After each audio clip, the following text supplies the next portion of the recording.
அனைவருக்கும் வணக்கம். உங்கள் கிருஷப் அகாடமிலேருந்து வினிதா. இந்த வீடியோவில் பார்த்தீங்க அப்படின்னா நம்ம 50 டேஸ் ரிவிஷனில் ஐஎன்எம்மில் டே 7க்கான லைவ் டெஸ்ட் தான் பார்க்க போகிறோம். என்னென்ன லெசன் பார்க்க போகிறோம் அப்படின்னு பார்த்தீங்கன்னா 12th 2 லெசன், ஏகாதிபத்தியத்திற்கு எதிரான போராட்டங்களில் புரட்சிகர தேசியவாதத்தின் காலமும், அடுத்த லெசன் பார்த்தீங்கன்னா தேசியவாத அரசியலில் வகுப்புவாதம். ஓகேங்களா. அடுத்தது 8th காலங்கள் தோறும் இந்திய பெண்களின் நிலை. இந்த 3 லெசன் தான் பார்க்க போகிறோம். டோட்டலாக வந்து உங்களுக்கு 50 கொஷின்ஸ் இருக்குது. ஓகேங்களா. ஸ்டார்ட் பண்ணிடலாங்களா. ஃபர்ஸ்ட் கொஷின் பாருங்க. பின்வரும் கூற்றுகளில் சரியானவற்றை காண்க. இந்திய பொதுவுடைமை கட்சி இந்தியாவில் 1920 அக்டோபரில் உருவாக்கப்பட்டது. போல்ஸ்விக் சதிவிலக்கு 1924 தொடுக்கப்பட்டது. இதுல எது சரின்னு பாருங்க.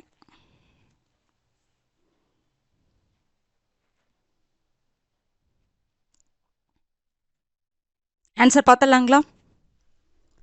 இந்திய பொதுவுடைமை கட்சி, கம்யூனிஸ்ட் கட்சி. ஓகேங்களா. அது இந்தியாவில் 1920 அக்டோபரில் தொடங்கப்பட்டதா? கிடையாது. 1920 அக்டோபரில் இந்திய பொதுவுடைமை கட்சி எங்கே தொடங்கப்பட்டிருக்குன்னா உஸ்பெகிஸ்தானில் தாஸ்கண்ட்லேயும், அதுக்கப்புறம் சோவியத் யூனியனில், உஸ்பெகிஸ்தானில் இருக்கக்கூடிய தாஸ்கண்ட்லேயும் சோவியத் யூனியன்லேயும் 1920 வந்து தொடங்கப்பட்டிருக்கும். நம்ம இந்தியாவில் பார்த்தீங்கன்னா 1925 வந்து உங்களுக்கு தொடங்கப்பட்டிருக்கும். ஓகேங்களா. அப்போ இது தவறு. 1925 வரணும். அடுத்தது போல்ஸ்விக் சதிவழக்கு 1924 தொடுக்கப்பட்டதா? கரெக்டு தான். கான்பூர் சதிவழக்கு தான் வந்து போல்ஸ்விக் சதிவழக்கு அப்படின்னு சொல்லுவாங்க. அப்போ 1924 தான் தொடுக்கப்பட்டிருக்கும். அப்போ இது கரெக்ட். ஓகேங்களா. அப்போ இது பாருங்க, எதை தலைமையை வச்சு தொடங்கப்பட்டிருக்கும்? பம்பாய். மறந்துடாதீங்க. ஓகேங்களா. 1925 பம்பாயில் வந்து உங்களுக்கு இந்திய பொதுவுடைமை கட்சி தொடங்கப்பட்டிருக்கும். ஓகேங்களா. அப்போ இதில் பார்த்தீங்கன்னா ஒன்று தான் தவறு. என்ன கேட்டிருக்காங்க? சரி தான் கேட்டிருக்காங்க. 2 மட்டும்தான் சரி. Option C. அடுத்தது செகண்ட் கொஸ்டின் பாருங்க. கீழ்கண்ட கூற்றுகளில் சரியானவற்றை தேர்வு செய்க. இந்திய தேசிய காங்கிரசின் 3வது கூட்டத்தில் பசுவதையை குற்றமென அறிவித்து தீர்மானம் நிறைவேற்றப்பட்டது. காங்கிரஸ் இந்துக்களுக்கான அமைப்பு என விமர்சனங்கள் எழுந்தபோதும் சையத் அமீர் அலி, பக்ருதீன் தியாப்ஜி போன்றோர் காங்கிரஸை ஆதரித்தனர். எது சரின்னு பாருங்க.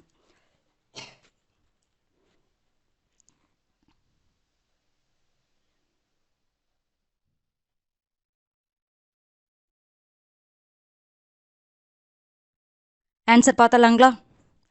இந்திய தேசிய காங்கிரஸுடைய 3வது கூட்டத்தில் பசுவதையை குற்றமென அறிவித்து தீர்மானம் நிறைவேற்றணும்னு நினச்சாங்க, முயற்சி பண்ணினாங்க. ஆனால் அந்த தீர்மானம் தோல்வி அடைஞ்சிச்சு. ஏன்னா இது ஒரு காங்கிரஸ்காரர்களே சிலர் இதை பண்ணாங்க. ஆனால் காங்கிரஸ் என்ன பண்ணலன்னா இது ஏற்றுக்கலை. டோட்டலாக பார்க்கும்பொழுது அந்த காங்கிரஸ் அப்படிங்கும் பொழுது சிலர் முயற்சி பண்ணாங்க, ஒரு சைடு என்ன பண்ணலாம், ஏற்றுக்கலை. இது வந்து ஒரு இனவாதத்தை வந்து கிரியேட் பண்ணும் அப்படிங்கிற மாதிரி சொல்லிட்டு என்ன பண்ணியிருப்பாங்க அப்படின்னா இது நிறைவேற்றப்பட்டிருக்காது. நிறைவேற்ற வேண்டும் முயற்சி பண்ணியிருப்பாங்க, ஆனால் அது தோல்வி அடைஞ்சிருக்கும். அப்போ இது தவறு தான். அடுத்தது காங்கிரஸ் இந்துக்களுக்கான அமைப்பு அப்படின்னு சொல்லிட்டு நிறைய விமர்சனங்கள் இருக்கும். நம்ம நிறைய டைம் படிச்சிருக்கோம், நிறைய இடத்துல படிச்சிருக்கிறோம். ஓகேங்களா. அப்படி விமர்சனங்கள் எழுந்த போதும் சையத் அமீர் அலி, பக்ருதீன் தியாப்ஜி போன்ற முஸ்லீம்கள் காங்கிரஸை ஆதரித்தனரா? உங்களுக்கு பக்ருதீன் தியாப்ஜி வந்து காங்கிரஸை வந்து ஆதரிச்சிருப்பாரு.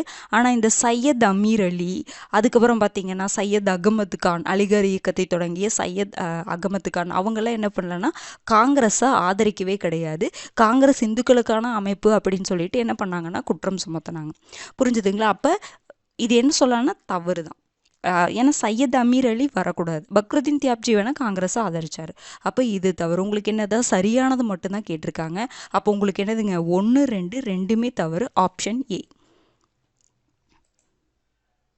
அடுத்து தேர்டு கொஸ்டின் பாருங்க. பின்வரும் கூற்றுகளில் தவறானவற்றை தேர்வு செய்க. இடைக்காலத்தில் விதவை மறுமண நடைமுறை பின்பற்றப்படவில்லை.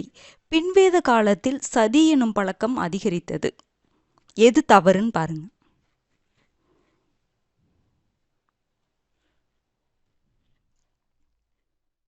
ஆன்சர் பார்த்தலாங்களா.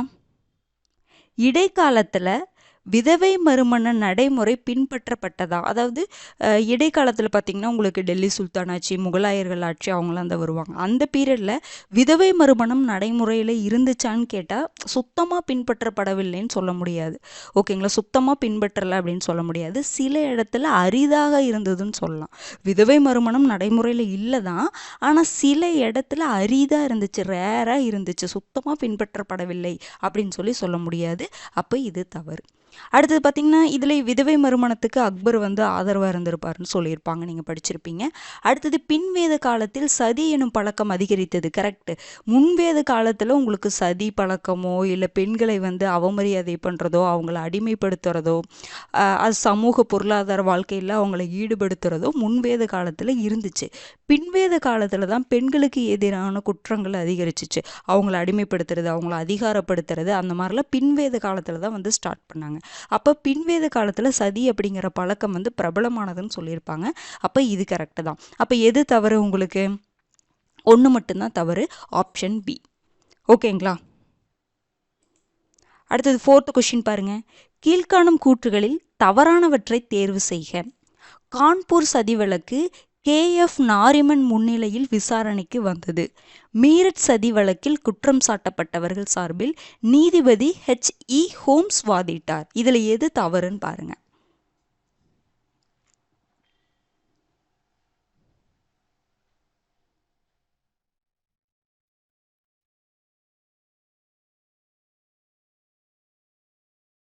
ஆன்சர் பார்த்தலாங்களா? கான்பூர் சதி வழக்கு எப்போங்க? 1924. மீரட் சதி வழக்கு பார்த்தீங்கன்னா 1929. கான்பூர் சதி வழக்கு எந்த நீதிபதி முன்னிலையில் விசாரணைக்கு வந்தது அப்படின்னு பார்த்தீங்கன்னா KF நாரிமன் கிடையாதுங்க, நீதிபதி HE ஹோம்ஸ் முன்னிலையில் தான் விசாரணைக்கு வந்திருக்கும். ஓகேங்களா. இவர் யாருன்னு பார்த்தீங்கன்னா உங்களுக்கு தெரியும்ல, சௌரி சௌரா சம்பவம் 1922 பிப்ரவரி 5 நடந்திருக்கும். அந்த கேஸில் இவர் விசாரணை பண்ணி தீர்ப்பு சொல்லியிருப்பார். விவசாயிகளுக்கு பார்த்தீங்க, ஒரு 172 விவசாயிகளுக்கு மரண தண்டனை விதித்து வந்து என்ன பண்ணியிருப்பாருன்னா பார்த்தீங்கன்னா தீர்ப்பு கொடுத்துருப்பார். நீதிபதி HE ஹோம்ஸ் அப்படிங்கிறவர் விவசாயிகளுக்கு எதிராக தீர்ப்பு கொடுத்துருப்பாரு. ஓகேங்களா. அப்போ இவர் தான் வந்து இந்த கான்பூர் சதி வழக்கு விசாரணை, இவருடைய முன்னிலையில் தான் விசாரணைக்கு வந்ததுன்னு சொல்கிறாங்க. KF நாரிமன் வரமாட்டார்.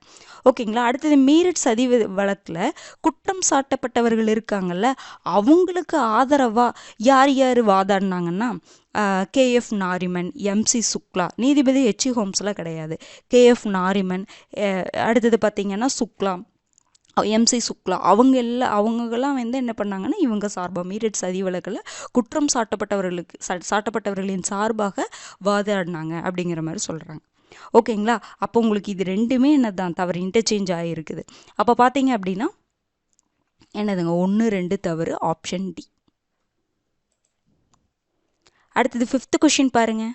1906 அக்டோபர் 1 ஆகா கான் தலைமையின் கீழ் முஸ்லிம் பிரபுக்கள் எங்கு யாரிடம் கோரிக்கைகளை வைத்தனர்?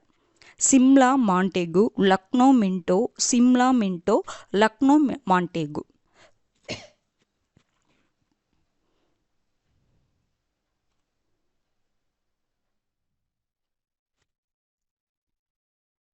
பார்த்துடலாங்களா. 1906 அக்டோபர் 1 ஆகா கான் தலைமையில் கீழ் முஸ்லீம் பிரபுக்கள் பார்த்தீங்க அப்படின்னா எங்கே போய் கோரிக்கை வைக்கிறாங்கன்னா சிம்லாவில் யாருக்கிட்ட கோரிக்கை வைக்கிறாங்கன்னா மின்டோ பிரபுக்கிட்ட. மின்டோ, மார்லி, மாண்டேகு, செம்ஸ்ஃபோர்ட் இதெல்லாம் குழப்பற மாதிரி பேர். ஓகேங்களா. அதனால் சிம்லாவில் மின்டோ பிரபுக்கிட்ட போய் 1906 அக்டோபர் 1 தான் வந்து என்ன பண்ணுவாங்க அப்படின்னா முஸ்லீம்கள் என்ன கோரிக்கை வைப்பாங்க. அதை தொடர்ந்து தான் உங்களுக்கு மின்டோ மார்லி சீர்திருத்தம் 1909 உங்களுக்கு நடந்திருக்கும். அதை ரிலேட் பண்ணிக்கிட்டிங்கன்னா இது மறக்காது. ஓகேங்களா. அப்போ என்னதுங்க, Shimla, Minto. Answer option C. அடுத்தது 6th கொஸ்டின் பாருங்க. சிறுமிகளுக்கான தொடக்க பள்ளியையும் ஆசிரியர் பயிற்சி நிறுவனங்களையும் தொடங்க பரிந்துரைத்த குழு? சார்லஸ் வுட் அறிக்கை குழு, சார்லஸ் வுட் குழு. ஓகேங்களா, சார்லஸ் வுட் குழுன்னு சொல்லுங்க. அடுத்தது டாக்டர் ராதாகிருஷ்ணன் குழு, ஹண்டர் குழு, வார்தா குழு.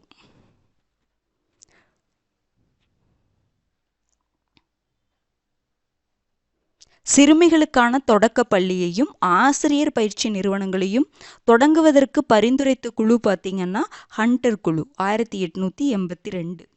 அடுத்தது டாக்டர் ராதாகிருஷ்ணன் குழு மறந்திருக்காது 1948. சார்லஸ் வுட் அறிக்கை 1954. ஓகேங்களா, சாரி 1854. அடுத்தது பார்த்தீங்கன்னா வார்தா குழு 1937 எல்லாருமே படிச்சிருப்போம். அதே மாதிரி பார்த்து காந்தி தொடங்கியிருப்பார் நமக்கு தெரியும். அடுத்தது சார்ஜென்ட் அறிக்கை 1944. இதெல்லாம் ஞாபகம் இருக்குங்களா? இதெல்லாம் அப்படியே என்ன பண்ணிக்கோங்க, ரிவைஸ் பண்ணிக்கிட்டே வாங்க. ஓகேங்களா, அதாவது நம்ம அடுத்தடுத்து படிக்கும் பொழுது ஏதாவது ஒரு வருடத்தை நீங்கள் பார்க்குறீங்கன்னு வச்சுக்கோங்களேன், இந்த வருடத்தில் நம்ம முன்னாடி ஏதோ படித்தோமே அப்படின்னு சொல்லிட்டு நீங்கள் ரிவைஸ் பண்ணி பார்க்கணும். அப்போ அது ஞாபகம் வரல அப்படின்னா அப்போ எடுத்து நீங்கள் புக் எடுத்து பார்த்தீங்கன்னா அது என்றைக்குமே மறக்கவே மறக்காது. ஓகேங்களா, இந்த சார்லஸ் வுட் அறிக்கை பார்த்தீங்கன்னா பெண் கல்விக்கு அதிக முக்கியத்துவம் கொடுத்ததுன்னு சொல்லலாம். அடுத்தது பாருங்கள் 7th கொஷின். கூற்று: ஆங்கிலேய அரசு 1928ஆம் ஆண்டில் தொழில் தகராறுகள் சட்டம் இயற்றியது. காரணம் 1920களின் பிற்பகுதியில் தொழிலாளர் வேலை நிறுத்தங்கள் ஆங்காங்கே நடைபெற்றன. கூற்று சரி, காரணம் தவறு. கூற்று தவறு, காரணம் சரி. கூற்று காரணம் சரி, கூற்றிற்கு காரணம் சரியான விளக்கம். கூற்று காரணம் சரி, ஆனால் கூற்றிற்கு காரணம் சரியான விளக்கம் அல்ல.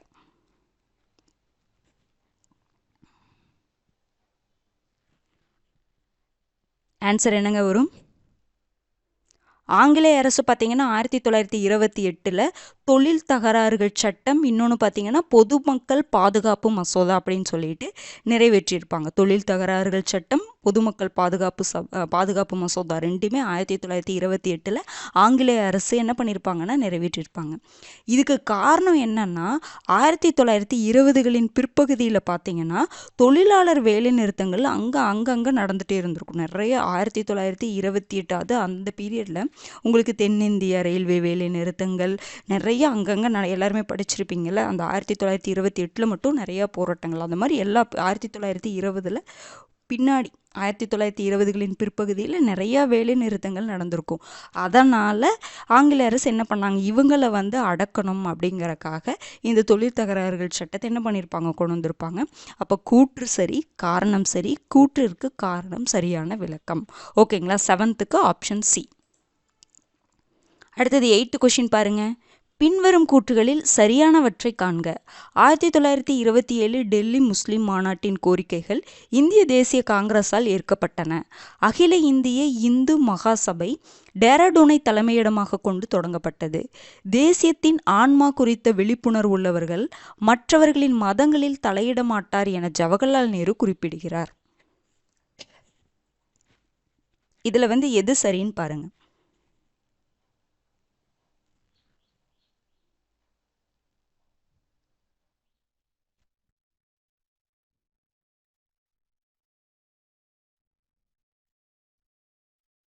ஆன்சர் பார்த்தலாங்களா?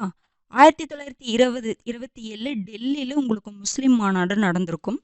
அங்கே சில கோரிக்கைகளை வச்சுருப்பாங்க. ஒரு 4 அம்சம் அடங்கிய ஒரு கோரிக்கைகளை வச்சுருப்பாங்க. அதை நம்ம பின்னாடி பார்ப்போம்.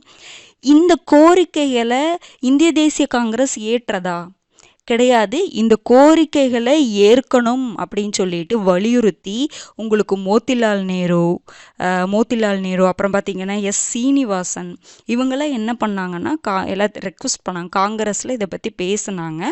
ஆனால் கடைசியில் அந்த முயற்சி தோல்வி தான் அடைஞ்சிச்சு. பண்ணணும்னு இவங்கெல்லாம் முயற்சி பண்ணாங்க, அக்செப்ட் பண்ணிக்கலாம் அப்படின்னு சொல்லிட்டு முயற்சி பண்ணினாங்க. ஆனால் இது என்ன பண்ணல, ஏற்றுக்கொள்ளப்படலை. டெல்லி முஸ்லிம் மாநாட்டின் கோரிக்கைகள் இந்திய தேசிய காங்கிரஸால் ஏற்றுக்கொள்ளப்படவில்லை. அப்போ இது தவறு.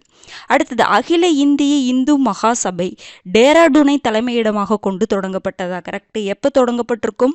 1915 தொடங்கப்பட்டிருக்கும். உங்களுக்கு இதற்கு முன்னாடி பார்த்தீங்கன்னா அம்பாலால 5வது பஞ்சாப் இந்து மாநாடும் பெரோஷ்பூரில் 6வது பஞ்சாப் இந்து மாநாடும் உங்களுக்கு நடந்திருக்கும். அந்த 2 மாநாட்டிலையும் இந்த அகில இந்திய இந்து மகாசபையை பற்றி உருவாக்கணும் அப்படின்னு சொல்லிட்டு அந்த பேச்சுவார்த்தை நடத்தப்பட்டு கடைசியாக 1915 அகில இந்திய இந்து மகாசபை டேராடூனை தலைமையிடமாக கொண்டு தொடங்கப்பட்டிருக்கும். இது கரெக்டு தான். அடுத்தது தேசியத்தின் ஆன்மா குறித்த விழிப்புணர்வு உள்ளவர்கள் மற்றவர்களுடைய மதங்களில் தலையிட மாட்டாங்க அப்படின்னு சொல்லிட்டு ஜவஹர்லால் நேரு குறிப்பிட்டாரா? கிடையாது, மகாத்மா காந்தி. இந்த மதங்கள் சம்மந்தமாக இவரும் பேசியிருப்பார், மகாத்மா காந்தி பேசியிருப்பார், ஜவஹர்லால் நேரு பேசியிருப்பார், லால்சந்த் பேசியிருப்பார், லாலா லஜபத் ராய் பேசியிருப்பார். இது எல்லாமே உங்களுக்கு கன்ஃபியூஸ் ஆகிடக்கூடாது, எல்லாமே தனித்தனியாக பார்த்து வச்சுக்கணும். புரிஞ்சுதுங்களா? அப்போ தான் மறக்காது. ஈஸியாக நீங்கள் இப்போ இவங்களாம் இதை பற்றி சொல்லியிருக்காங்கன்னு தெரிஞ்சால் நீங்கள் அதை தனியாக ஒரே மாதிரிலாம் வருதுன்னா அதை தனியாக எழுதி வச்சு படித்து வச்சுட்டிங்கன்னா அது மறக்காது. ஓகேங்களா? அப்போ தேசியத்தின் ஆன்மா குறித்த விழிப்புணர்வு உள்ளவர்கள் மற்றவர்களின் மதங்களில் தலையிட மாட்டார் என யார் சொன்னாங்க? மகாத்மா காந்தி தான் சொல்லியிருப்பாங்க, ஜவஹர்லால் நேரு கிடையாது. அப்போ இது தவறு. அப்போ உங்களுக்கு என்ன சரியானதான் கேட்டிருக்காங்க? 2 மட்டும்தான் சரி, ஆப்ஷன் சி. அடுத்தது 9th கொஷின் பாருங்க. இந்திய மகளிர் பல்கலைக்கழகம் டி.கே. கார்வேவால் எப்போது தொடங்கப்பட்டது? 1916, 1914, 1819, 1849. இது எல்லா வருடங்களும் நீங்கள் படிச்சிருப்பீங்க. இது எல்லாமே உங்களுக்கு ஞாபகம் வரணும். இதுக்கான ஆன்சர் மட்டும் தெரியக்கூடாது. அப்போ இந்த வருஷத்தில் என்ன ஸ்டார்ட் பண்ணாங்க அப்படிங்கிற மாதிரி 1914 என்ன ஸ்டார்ட் பண்ணாங்க, 14 என்ன ஸ்டார்ட் பண்ணாங்க, 49 என்ன ஸ்டார்ட் பண்ணாங்க, 18, 19 என்ன ஸ்டார்ட் பண்ணாங்க அப்படிங்கிறது எல்லாமே ஞாபகம் வரணும். எப்போங்க இந்திய மகளிர் பல்கலைக்கழகம் டி.கே. கார்வே அவர்களால் 1916 உங்களுக்கு தொடங்கப்பட்டிருக்கும். ஓகேங்களா? அப்போது அடுத்தது பார்த்தீங்கன்னா 1914 மகளிர் மருத்துவ சேவை அமைப்பு தொடங்கப்பட்டிருக்கும். 1919 பெண் சிறார் சங்கம் தொடங்கப்பட்டிருக்கும் கல்கத்தாவில். அடுத்தது 1849 கல்கத்தாவில் பெத்துன் பள்ளி தொடங்கப்பட்டிருக்கும். ஓகேங்களா? இது எல்லாமே ஞாபகம் வரும். அடுத்தது 10th கொஷின் பாருங்க. கீழ்கண்ட கூற்றுகளை ஆராய்க. Republican association Sachin Sanyal போன்றோரால் 1928 தோற்றுவிக்கப்பட்டது. பகத்சிங், ராஜகுரு மற்றும் சுகதேவ் ஆகியோருக்கு 1931 மார்ச் 23 அன்று மரண தண்டனை விதிக்கப்பட்டது. சாண்டர்ஸ் கொலை வழக்கே 2வது லாகூர் வழக்கு என அறியப்படுகிறது. இதில் எத்தனை கூற்றுகள் சரின்னு பாருங்க.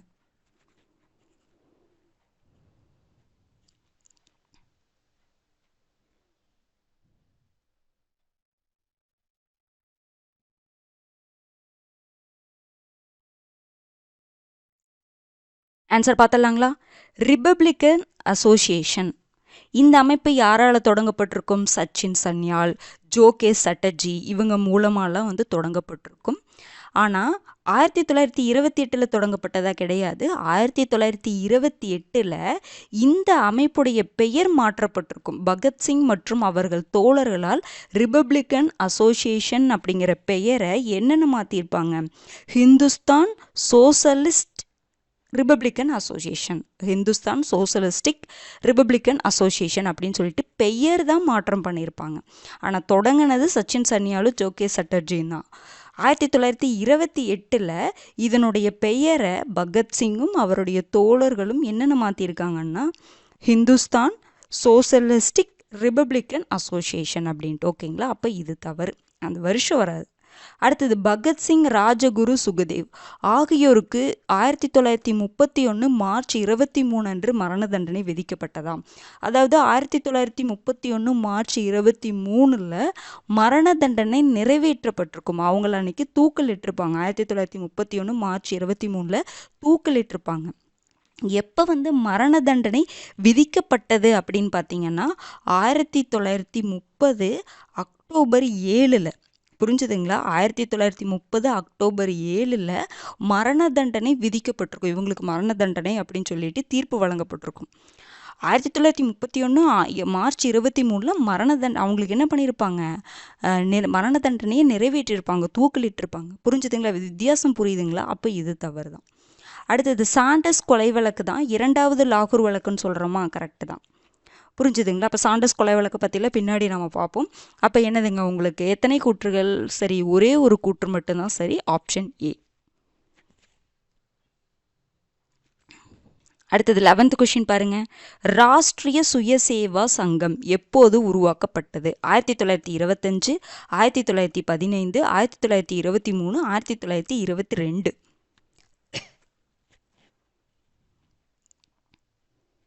எப்போங்க ராஷ்ட்ரிய சுயசேவ சங்கம்? 1925.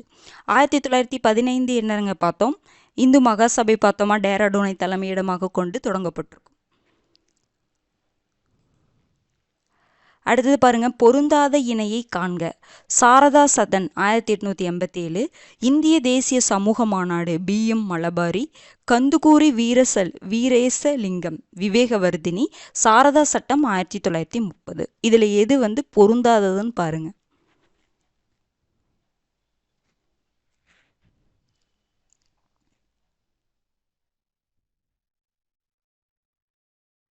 ஆன்சர் என்னங்க வரும்? சாரதா சதன் அப்படிங்கிறது கற்றல் மையம், அப்போ கற்றல் இல்லம் அப்படிங்கிற மாதிரி. ஓகேங்களா? யார்? பண்டித ரமாபாய் அவர்கள் வந்து தொடங்கியிருப்பாங்க. 1889 தொடங்கியிருப்பாங்க, 87 கிடையாது. அப்போ இது தவறு. இந்திய தேசிய சமூக மாநாடு அப்படின்னு சொல்லிட்டு 1887 யார் தொடங்கியிருப்பாங்க? MG ரானடே தான் வந்து தொடங்கியிருப்பார். ஓகேங்களா? BM மலபாரி கிடையாது. புரிஞ்சுதுங்களா? அப்போ இதுவும் தவறு. அடுத்தது, விவேகவர்தினி அப்படிங்கிற பத்திரிகையை வெளியிட்டவர் யாருங்க? கந்துகூரி வீரேசலிங்கம். இது கரெக்டு தான். அடுத்தது, சாரதா சட்டம் பார்த்தீங்கன்னா 1930. இதுவும் கரெக்ட் தான். அப்போ உங்களுக்கு பொருந்தாதது எது? 1, 2 தான் பொருந்தாதது. அப்போ ஆப்ஷன் டி. அடுத்தது 13வது கேள்வி பாருங்க. பின்வரும் கூற்றுகளில் சரியானவற்றை காண்க. காந்தி இர்வின் ஒப்பந்தம் ஏற்றுக்கொள்ளப்பட்ட காங்கிரஸ் மாநாட்டில் அடிப்படை உரிமைகள் மற்றும் கடமைகளில் தீர்மானம் நிறைவேற்றப்பட்டது. 1929 ஏப்ரல் 8 சிட்டகாங் படைத்தளம் தாக்கப்பட்டது. இதுல எது சரின்னு பாருங்க.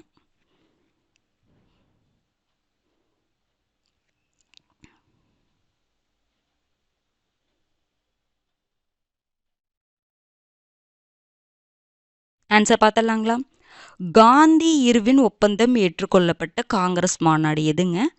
கராச்சி செஷன் 1931 மார்ச்சில் கராச்சி 1931 கராச்சி செஷன். ஓகேங்களா? அப்போ கராச்சியில் பார்த்தீங்கன்னா காந்தி இர்வின் ஒப்பந்தம், அந்த மாநாட்டில் காந்தி இர்வின் ஒப்பந்தம் ஏற்றுக்கொள்ளப்பட்டிருக்கும். அந்த மாநாட்டில் தான் அடிப்படை உரிமைகள் மற்றும் கடமைகளில் தீர்மானம் நிறைவேற்றப்பட்டது. புரிஞ்சுதுங்களா? அடிப்படை உரிமைகள் மற்றும் கடமைகள் சம்பந்தமான சில தீர்மானங்கள் நிறைவேற்றப்பட்டிருக்கும். இது கரெக்டு தான். அடுத்தது, சிட்டகாங் படைத்தளம் எப்போ தாக்கப்பட்டது?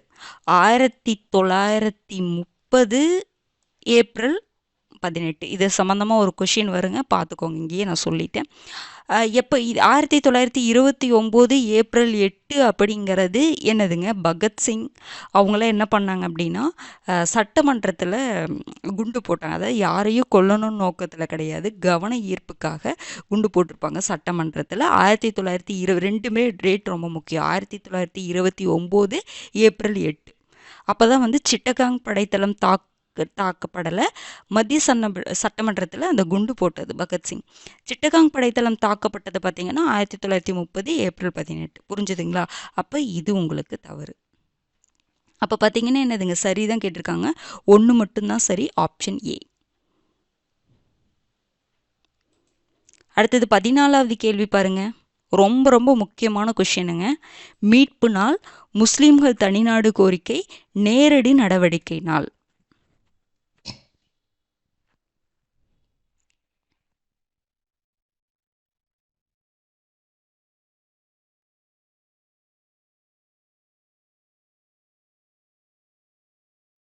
ஆன்சர் பார்த்தலாங்களா? பாருங்க, மீட்பு நாள் எப்பங்க வரும்? 1939 டிசம்பர் 22. இந்த மீட்பு நாள்னு ஏன் சொல்கிறாங்க அப்படின்னா, 1939 அந்த பீரியடில் 2ஆம் உலகப் போரில் காங்கிரஸும் இந்த போரில் இருக்குது, அதான் இந்தியாவும் இந்த போரில் இருக்குது அப்படின்னு சொல்லிட்டு அரச பிரதிநிதி லின்லித்கோ சொல்லியிருப்பார். இதை பார்த்துட்டு கோவம் வந்துடும். ஏன்னா நம்மளை கேட்காமையே, இந்தியர்களை கேட்கவே இல்லை, நம்மளை வந்து போரில் ஈடுபடுத்தணும் அப்படிங்கிறத நம்மக்கிட்ட கேட்கணும்ல, நம்மளை கேட்காமையே அவங்களே இந்தியாவும் இந்த போரில் இருக்கிறாங்க அப்படின்னு சொல்லிட்டாங்க. அதனால் காங்கிரஸ் வந்து பதவி விலகிறாங்க. ஓகேங்களா? தன்னோட அமைச்சரவையில் கலைக்கிறாங்க, பதவியில் விலகிறாங்க. அந்த பதவி விலகினால தான் பார்த்தீங்கன்னா முஸ்லீம் லீக் என்ன பண்ணுவாங்கன்னா இந்த நாளை மீட்பு நாள் அப்படின்னு சொல்லிட்டு சொல்லுவாங்க. புரிஞ்சுதுங்களா? அவ்வளோதான். அடுத்தது முஸ்லீம்கள் தனிநாடு கோரிக்கை எப்போங்க? 1940 மார்ச் 26 லாகூரில் வச்சுருப்பாங்க தனிநாடு கோரிக்கை அப்படிங்கிறது. அடுத்தது நேரடி நடவடிக்கை நாள் அப்படின்னா என்னதுங்க? 1946 ஆகஸ்ட் 16. நேரடி நடவடிக்கை நாள் எதற்காக அப்படிங்கிறது பின்னாடி கொஸ்டின் வரும், நான் சொல்கிறேன். புரிஞ்சுதுங்களா? அப்போ என்ன வரும்? 2, 3, 1 ஆப்ஷன் ஏ தான் ஆன்சர் உங்களுக்கு. ஓகேங்களா? அடுத்தது 15வது கேள்வி பாருங்க.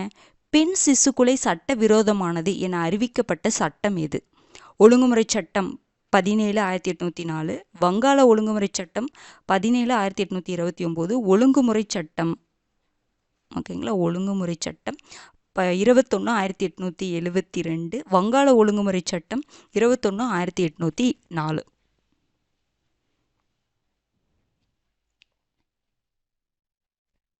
ஆன்சர் என்னங்க வரும்?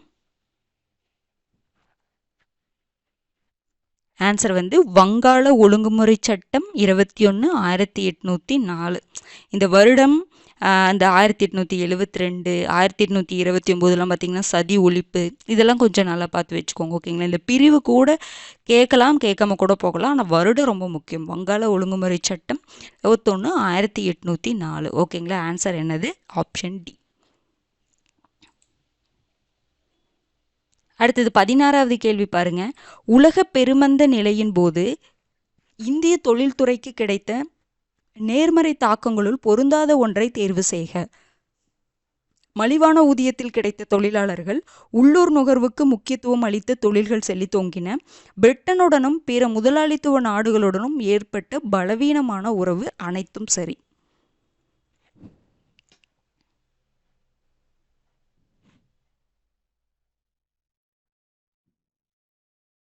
ஆன்சர் பார்த்தலாங்களா?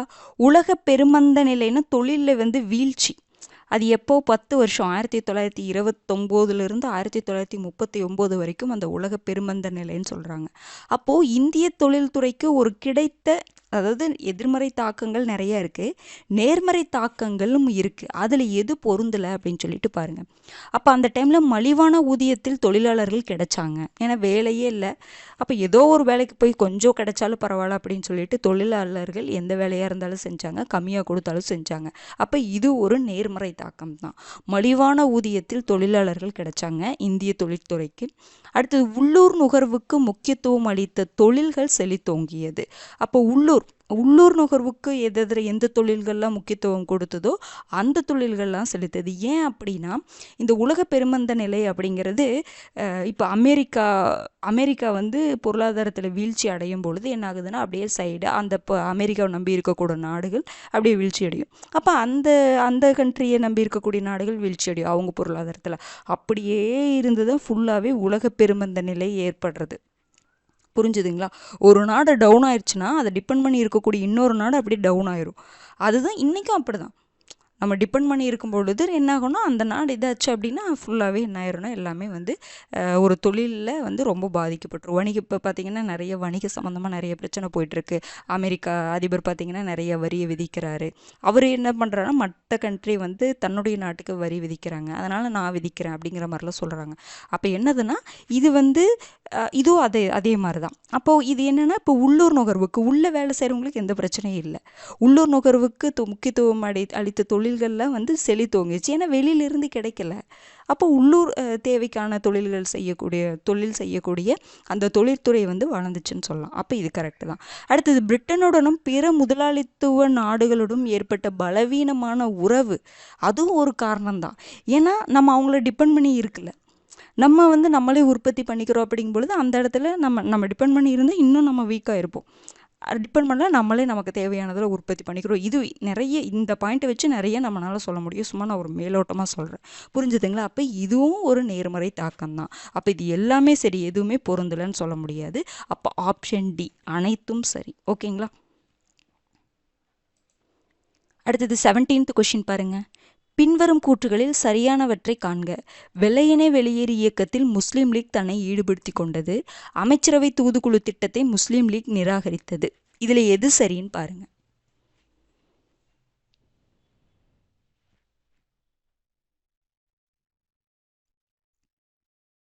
ஆன்சர் பார்த்தலாங்களா? வெள்ளையனே வெளியேறு இயக்க தீர்மானம் எப்போ நிறைவேற்றப்பட்டிருக்கும்? 1942 ஆகஸ்ட் 8 பம்பாய் மாநாட்டில் வந்து தீர்மானம் நிறைவேற்றப்பட்டிருக்கும். இந்த இயக்கத்தில் முஸ்லீம் லீக் தன்னை அவங்கள வந்து ஈடுபடுத்தி கொண்டாங்களா? கிடையாது. இதை வந்து வெளிப்படையாகவே புறக்கணிப்பு செஞ்சாங்க. அப்போ இது தவறு. அமைச்சரவை தூதுக்குழு திட்டத்தை முஸ்லீம் லீக் நிராகரித்ததா? முஸ்லீம் லீக் வந்து நிராகரித்தாங்க. அதை ஃபஸ்ட்டு என்ன பண்ணியிருப்பாங்கன்னா, அமைச்சரவை தூதுக்குழு திட்டத்தை முஸ்லீம் லீக் என்ன பண்ணியிருப்பாங்கன்னா சரின்னு சொல்லிட்டு அக்செப்ட் பண்ணியிருப்பாங்க அதில் இருக்கக்கூடியதில் பார்த்துட்டு. அதுக்கப்புறம் பார்த்திங்கன்னா சில பேச்சுவார்த்தைக்கு அப்புறம் 1946 ஜூலை, ஓகேங்களா, ஜூலை அந்த பீரியடில் பார்த்தீங்க அப்படின்னா என்ன பண்ணியிருப்பாங்க அப்படின்னா, ஜூலை இந்த 29, ஓகேங்களா, 1946 ஜூலை 29 பீரியடில் நாங்கள் என்ன பண்ணுறோம் அப்படின்னா அந்த அமைச்சரவை தூதுக்குழு திட்டத்தை வந்து நாங்கள் ஏற்கலை அப்படின்னு சொல்லியிருப்பாங்க. இதற்காக தான் 1946 ஆகஸ்ட் என்னதுங்க உங்களுக்கு 16 இந்த நாளை இதற்கு எதிர்ப்பு தெரிவித்து, இந்த அமைச்சரவை தூதுக்குழுக்கு எதிர்ப்பு தெரிவித்து இதை நேரடி நடவடிக்கை நாளாக வந்து நம்ம என்ன பண்ணணும் அப்படின்னா அனுசரிக்கணும் அப்படின்னு சொல்லியிருப்பாங்க. என்னென்னு புரிஞ்சுதுங்களா? அதாவது முஸ்லீம் லீக் இது வந்து தவறா? அமைச்சரவை தூதுக்குழு திட்டத்தை முஸ்லீம் லீக் ஃபஸ்ட்டு ஏற்றுக்கிட்டாங்க. அதுக்கப்புறம் நிறைய பேச்சுவார்த்தைக்கு அப்புறம் 1946 ஜூலை 29 என்ன பண்ணுறாங்கன்னா இதை வந்து நிராகரிச்சிட்டாங்க. இதையை முன்னிட்டு இதை நாங்கள் நிராகரிக்கிறோம், இதுக்கு எதிர்ப்பு தெரிவித்து தான் 1946 ஆகஸ்ட் 16 என்ன நேரடி நடவடிக்கையினால் அவங்க அனுசரித்தாங்க. புரிஞ்சுதுங்களா? அப்போ அமைச்சரவை தூதுக்குழு திட்டத்தை முஸ்லீம் லீக் நிராகரித்தது கரெக்டு தான். அப்போ சரியானதான் கேட்டிருக்காங்க. ஆப்ஷன் பி 2 மட்டும் சரி. அடுத்து 18வது கேள்வி பாருங்க.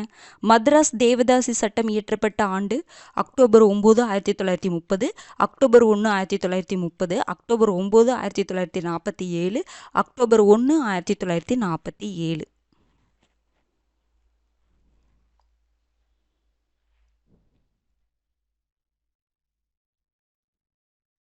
மദ്രാஸ் தேவதாசி சட்டம் எப்பங்க இயற்றப்பட்டிருக்கும்?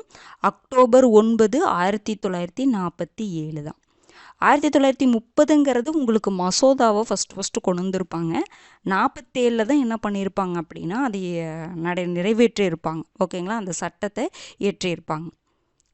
அந்த தேதி நல்லா பார்த்துக்கோங்க, அக்டோபர் 9 1947. அடுத்தது 19வது கேள்வி பாருங்க. பின்வரும் கூற்றுகளில் சரியானவற்றை காண்க. 1907 டாடா இரும்பு மற்றும் எஃகு நிறுவனத்தை JN டாடா நிறுவினார். 1910 தோராப்ஜி டாடா நீர்மின் சக்தி நிறுவனத்தை தொடங்கினார். எது சரின்னு பாருங்க.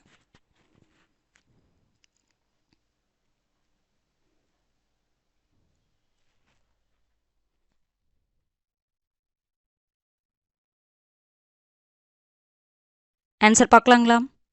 1907 டாடா இரும்பு மற்றும் எஃகு நிறுவனம் தொடங்கப்பட்டது கரெக்டு தான். ஆனால் யார் நிறுவியிருப்பாங்க? JN டாடா நிறுவியிருக்க மாட்டார். அவருடைய மகன்கள் 2 பேர் இருப்பாங்க. யார்னா தோராப்ஜி டாடா, ரத்தன்ஜி டாடா. அவங்க 2 பேர்த்துல ஒருத்தர் தோராப்ஜி டாடா தான் வந்து இங்கே இருக்கு பாருங்க, தோராப்ஜி டாடா. இவர் தான் பார்த்தீங்கன்னா டாடா இரும்பு மற்றும் எஃகு நிறுவனத்தை வந்து 1907 நிறுவியிருப்பார். ஓகேங்களா, JN டாட்டா கிடையாது. அடுத்தது பாருங்க, தோராப்ஜி டாட்டா 1910 நீர்மின் சக்தி நிறுவனத்தை தொடங்கினாரா? அதாவது பார்த்தீங்கன்னா தோராப்ஜி டாட்டாக்கு நீர்மின் சக்தி நிறுவனத்தை தொடங்கணும்னு அவர் ஆசைப்பட்டார். புரிஞ்சுதுங்களா? ஆனால் அவர் வாழ்ந்த காலத்தில் அவர் அது பண்ண முடியல. அவர் மறைவுக்கு பிறகு தான் 1910 தான் டாடா நீர்மின் சக்தி நிறுவனம் தொடங்கப்பட்டிருக்கும். அதனால் அவர் தொடங்கலாம், ஆனால் அவர் ஆசைப்பட்டார், ஆனால் அவர் தொடங்கலை. அப்போ இதுவும் தவறு தான். அப்போ 1, 2 ரெண்டுமே உங்களுக்கு என்ன தான் தவறு? Option C. வருடங்கள் 2லையுமே கரெக்டு தான். அடுத்தது பாருங்க, 20வது கேள்வி. இந்து முஸ்லிம் வகுப்புவாதம் நடுத்தர வகுப்புகளுக்கிடையே நடந்த மோதல்களின் விளைவே என குறிப்பிட்டவர் யார்? மோதிலால் நேரு, லால்சந்த், சர் சையத் அகமது கான், ஜவஹர்லால் நேரு.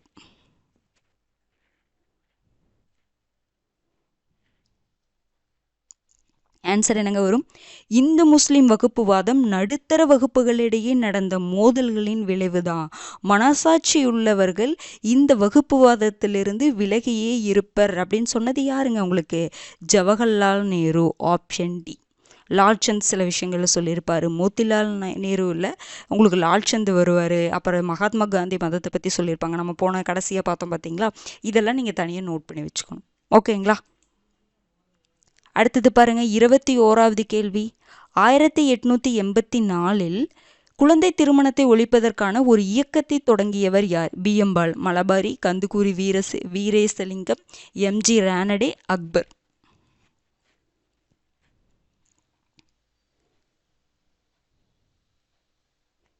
ஆயிரத்தி 1884 குழந்தை திருமணத்தை ஒழிப்பதற்காக ஒரு இயக்கத்தை தொடங்கியவர் பார்த்தீங்கன்னா BM மலபாரி. ஓகே, அடுத்தது அதுலேயே பார்த்தீங்கன்னா MG ரானடே பார்த்தீங்கன்னா 1887 பார்த்தீங்கன்னா உங்களுக்கு இந்திய தேசிய சமூக மாநாட்டை வந்து என்ன பண்ணியிருப்பாரு, தொடங்கியிருப்பாருன்னு படிச்சிருப்பீங்க. கந்துக்கூரி வீரேசலிங்கம் அப்படின்னா உங்களுக்கு விவேகவர்தினி பத்திரிகை ஞாபகம் வரணும். ஓகேங்களா? MG ரானடேனா 1887. அக்பர் வந்து பார்த்திங்கன்னா விதுவை மறுமணத்துக்கு ஆதரவாக இருந்தார். அதெல்லாம் கொடுத்துருப்பாங்க பார்த்தீங்களா? சதி அப்படிங்கிறத ஒழிக்கணும்னு நினச்சிருப்பாரு. இது எல்லாம் உங்களுக்கு வந்து அக்பர் பற்றி வரும். ஓகேங்களா? அடுத்தது 22nd கொஸ்டின் பாருங்க. கான்பூர் மற்றும் மீரட் சதி வழக்குகளில் எந்த சட்டத்தின் கீழ் குற்றம் சாட்டப்பட்டனர்? இந்திய தண்டனை சட்டம் 124A பிரிவு. ஓகேங்களா? இந்திய தண்டனை சட்டம் 121A பிரிவு, குற்றவியல் நடைமுறை சட்டம் 121A, குற்றவியல் நடைமுறை சட்டம் 124A.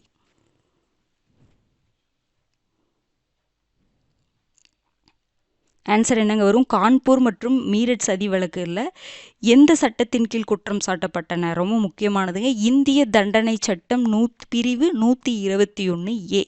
ரொம்ப முக்கியமான ஒரு பிரிவு, பார்த்துக்கோங்க. அடுத்தது 23வது கேள்வி பாருங்க. பின்வரும் கூற்றுகளில் தவறான ஒன்றை காண்க. தனி தொகுதி அறிவிப்பு இந்துக்கள் மற்றும் முஸ்லிம்களை முழுமையாக அந்நியப்படுத்தியது. மின்டோ மார்லி சட்டம் முஸ்லிம்களுக்கு தனி தொகுதியை வழங்கியது. தொடக்கத்தில் நகர்ப்புற மேல்தட்டு மக்களுக்கான ஒரு அமைப்பாகவே இந்திய முஸ்லிம் லீக் இருந்தது. கணபதி விழா மூலம் இந்துக்களை திரட்டுவதற்கு தாகூர் முயற்சி மேற்கொண்டார். இதுல எது தவறுன்னு பாருங்க.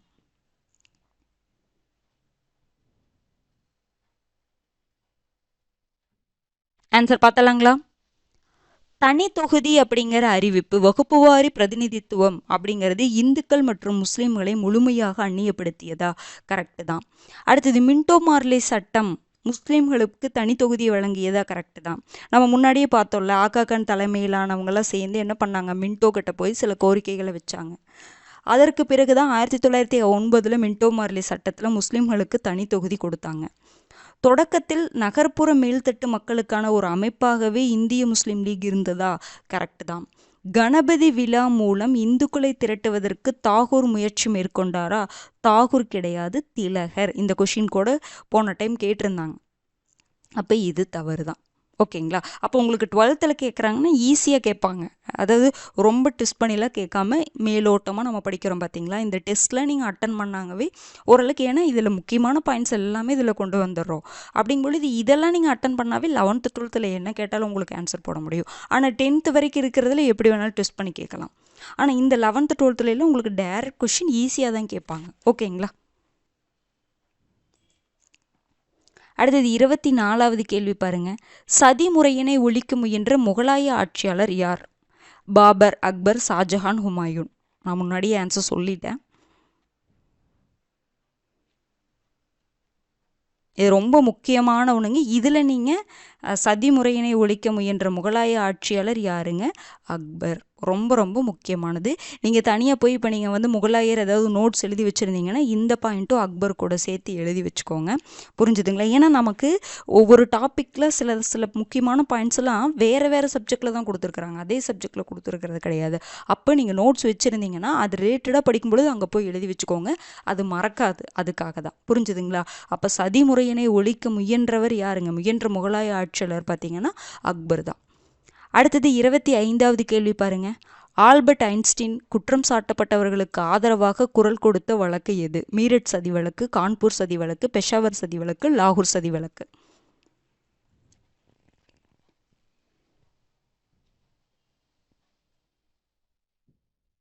ஆன்சர் என்னங்க வரும்? Albert Einstein. அப்புறம் பார்த்தீங்கன்னா ரோமன் ரோலாண்ட் அவங்க எல்லாருமே பார்த்தீங்கன்னா மீரட் சதி வழக்கில் குற்றம் சாட்டப்பட்டவர்களுக்கு ஆதரவாக என்ன பண்ணாங்க அப்படின்னா குரல் கொடுத்தாங்க. இவங்களுக்கு ஆதரவாக மீரட் சதி வழக்கில் தான் அவங்களுக்கு ஆதரவாக யார் யார் வாதாடினாங்கன்னு நம்ம பார்த்தோம். KF நரிமன், MC சுக்லா அவங்களாம் குற்றம் சாட்டப்பட்டவர்கள் சார்பில் வாதாடினாங்கன்னு பார்த்தோம் இல்லைங்களா. இவங்களுக்கு ஆதரவாக வெளியிலிருந்து பார்த்திங்கன்னா ஆல்பர்ட் ஐன்ஸ்டீன்லாம் கூட குரல் கொடுத்துருக்கிறாரு. அதே மாதிரி பார்த்திங்கன்னா சிறையில் மகாத்மா காந்தி, ஜவஹர்லால் நேரு இவங்கெல்லாம் போய் அந்த குற்றம் சாட்டப்பட்டவர்களை போய் சந்திச்சுட்டு வந்திருக்காங்க. அந்த அளவுக்கு இது ஒரு முக்கியமாக பேசப்பட்ட ஒரு வழக்கு. புரிஞ்சுதுங்களா? 1929. அடுத்தது 26வது கேள்வி. 1924 பஞ்சாப் மாகாணம் இந்து முஸ்லிம் மாகாணங்களாக பிரிக்கப்பட வேண்டும் என வெளிப்படையாக கூறியவர் யார்? இதுவும் பாருங்க மதத்தை பற்றி சொல்ற மாதிரி.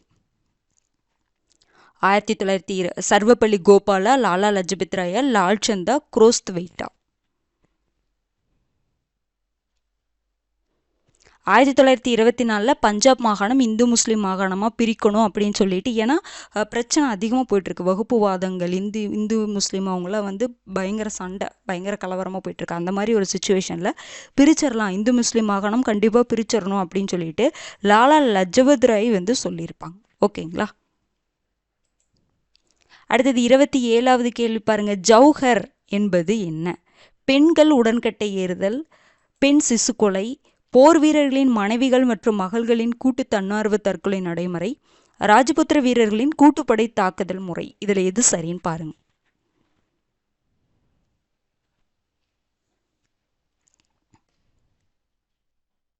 ஜௌஹர் அப்படின்னு என்னங்க? பெண்கள் உடன்கட்டை ஏறுதல் அப்படிங்கிறது நம்ம என்ன சொல்லுவோம் அப்படின்னா சதி.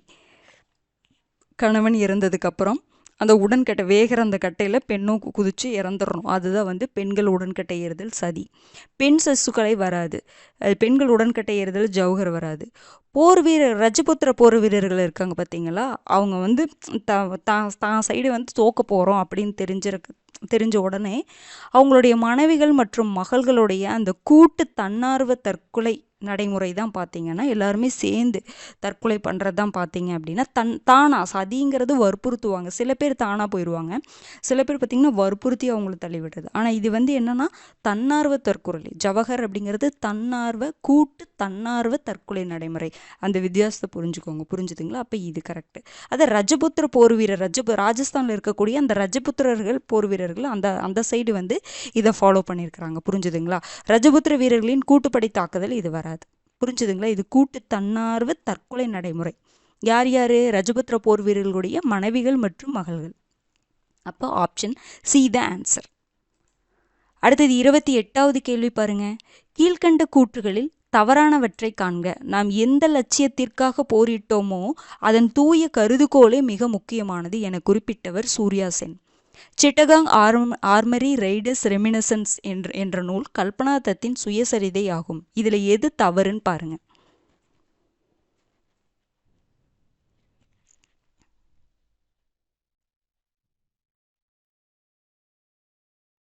ஆன்சர் என்னங்க வரும்?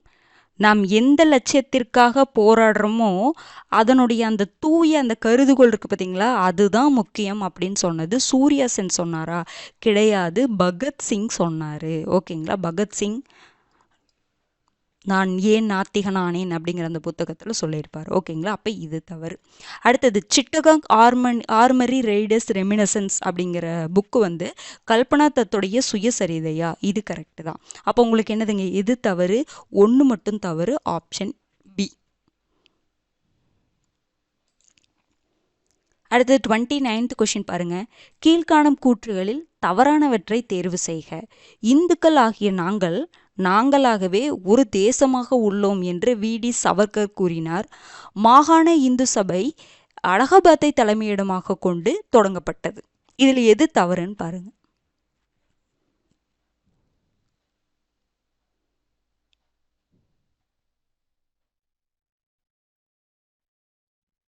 ஆன்சர் பார்த்தலாங்களா? இந்துக்களாகிய நாங்கள் நாங்களாகவே ஒரு தேசமாக உள்ளோம் அப்படின்னு சொன்னது யாருங்க? வி.டி. சவர்கர் சொன்னார். இது கரெக்ட் தான். ஓகேங்களா? அடுத்தது மாகாண இந்து சபை அலகாபாத்தை தலைமையிடமாக கொண்டு தொடங்கப்பட்டதா? கரெக்ட் தான். அகில இந்திய இந்து சபை அப்படிங்கிறது பார்த்திங்கன்னா டேராடூனை தலைமையிடமாக கொண்டு தொடங்கப்பட்டது. இந்த மாகாண இந்து சபைகள் அங்கங்கே ஆரம்பிக்கணும் பார்த்தீங்களா? அது எது தலைமையிடமாக கொண்டு தொடங்கப்பட்டதுன்னு பார்த்தீங்கன்னா அலகாபாத் தலைமையிடமாக கொண்டது. அப்போ பார்த்தீங்கன்னா 1, 2 ரெண்டுமே சரி. Option B. 11th 12th உங்களுக்கு படிக்க முடியாமல், அதாவது சில இதெல்லாம் உங்களுக்கு படிக்க முடியாமல் போயிடுச்சுனாலும் நீங்கள் லைவ் டெஸ்ட் அட்டன் பண்ணாமல் விட்டுறாதீங்க. எவ்வளோ படிச்சிருக்கிறீங்களோ, அதாவது சின்ன கிளாஸ் 10th வரைக்கும் நீங்கள் நல்லா படிச்சுக்கணும். 11th 12th முடிஞ்ச அளவுக்கு நல்லா படிச்சிடணும். ஃபுல்லாக 100% 11th 12th படிக்க முடியினாலும் பரவாயில்ல, ஓரளவுக்கு இந்த முக்கியமான பாயிண்ட் எல்லாம் இருக்கும் பார்த்தீங்களா, அது எல்லாம் படிச்சிடணும். அதெல்லாம் படிச்சுட்டு இந்த லைவ் டெஸ்ட் அட்டன் பண்ணிங்கன்னா உங்களுக்கு வந்து என்னங்கன்னா முக்கியமாக நம்ம ஏதாவது விட்டுட்டோம்னாலும் ஓரளவுக்கு நம்ம என்ன பண்ணிடலாம் அப்படின்னா தெரிஞ்சுக்கலாம். புரிஞ்சுதுங்களா? ஒருவேளை நீங்கள் படிக்கல, சும்மா மேலோட்டமாக தான் படிச்சிருந்தாலும் பரவாயில்ல, நீங்கள் டெஸ்ட் அட்டன் பண்ணுங்கள். ஓரளவுக்கு எல்லா பாயிண்ட்ஸுமே கவர் ஆகிற மாதிரி தான் வந்து டெஸ்ட் இருக்கும். ஓகேங்களா? அடுத்தது 30th கொஷின் பாருங்கள். பெண் சிசுக்கொலை தடை சட்டம் நிறைவேற்றப்பட்ட ஆண்டு எது? 1870, 1802, 1795, 1829.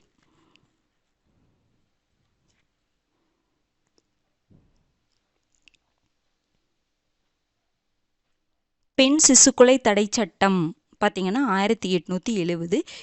இதுவும் தான். இது வந்து 1829 பார்த்தீங்கன்னா சதி ஒழிப்பு சட்டம். 1802, 1795 பார்த்தீங்கன்னா ஒழுங்குமுறை சட்டங்கள், பெண் சிசுக்கொலை தடை செய்வதற்காக கொண்டு வரப்பட்ட சட்டங்கள் தான்.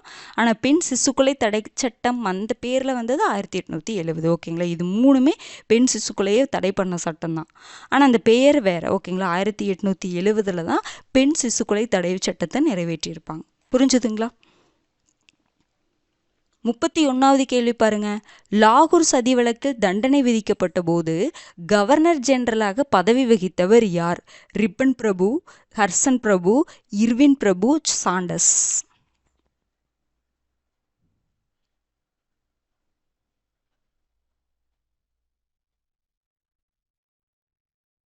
ஆன்சர் பார்த்தலாங்களா? லாகூர் சதி வழக்கு அந்த பீரியடில் தண்டனை விதிக்கப்பட்ட போது கவர்னர் ஜெனரலாக யார் இருந்திருக்காங்கன்னு கேட்குறாங்க. யாருங்க இருந்திருப்பாங்க? இர்வின் பிரபு தான் இருந்திருப்பார். ஓகேங்களா? அந்த 1930 உங்களுக்கு காந்தி இர்வின் ஒப்பந்தம்லாம் பாருங்கள், 1931 அந்த மாதிரி பீரியடில் தானே வருது. அந்த என்ன சொல்லலாம்னா இந்த 2வது லாகூர் சதி வழக்குலேயே உங்களுக்கு தீர்ப்பே எப்போ தான் கொடுக்குறாங்க? 1931 கொடுக்குறாங்கன்னு நம்ம சொல்லி பார்த்தோமா? ஞாபகம் இருக்குங்களா? 31 கொடுக்குறாங்க. ஒரே நிமிஷம் இருங்க பாருங்க. உங்களுக்கு 1930 வந்து உங்களுக்கு தீர்ப்பு கொடுப்பாங்களா? 1931 மரண தண்டனை வந்து விதிக்கப்படும் பகத்சிங் அவர்களுக்கெல்லாம் பார்த்தோம் பார்த்தீங்களா? அந்த சாண்டர்ஸ் கொலை வழக்கு தானே 2வது லாகூர் சதி வழக்குன்னு நம்ம சொல்லுவோம். புரிஞ்சுதுங்களா? அந்த வழக்கில் அந்த பீரியட்னா உங்களுக்கு 1930, 31 அந்த பீரியடில் தான். அப்போ 1931 உங்களுக்கு என்ன பேக்ட் நடந்திருக்கும்? காந்தி இர்வின் ஒப்பந்தம் நடந்திருக்குமா? அப்போ இர்வின் தானே உங்களுக்கு கவர்னர் ஜெனரலாக இருந்திருப்பார். சில இடத்துல நீங்கள் இந்த மாதிரி கெஸ் பண்ணி போடலாம். புரிஞ்சுதுங்களா? அப்போ என்னதுங்க ஆன்சர்? சி, இர்வின் பிரபு. அடுத்தது 32வது கேள்வி பாருங்க. இப்பரந்த கண்டத்தில் வாழும் இந்துக்களும் முஸ்லிம்களும் 2 சமூகங்கள் அல்ல, ஆனால் பல வழிகளில் இரு நாட்டினராக கருதுதல் வேண்டும் என்று கூறியவர் யார்? முகமது இக்பால், ரஹமத் அலி, முகமது அலி ஜின்னா, சர் வாசிர் ஹசன்.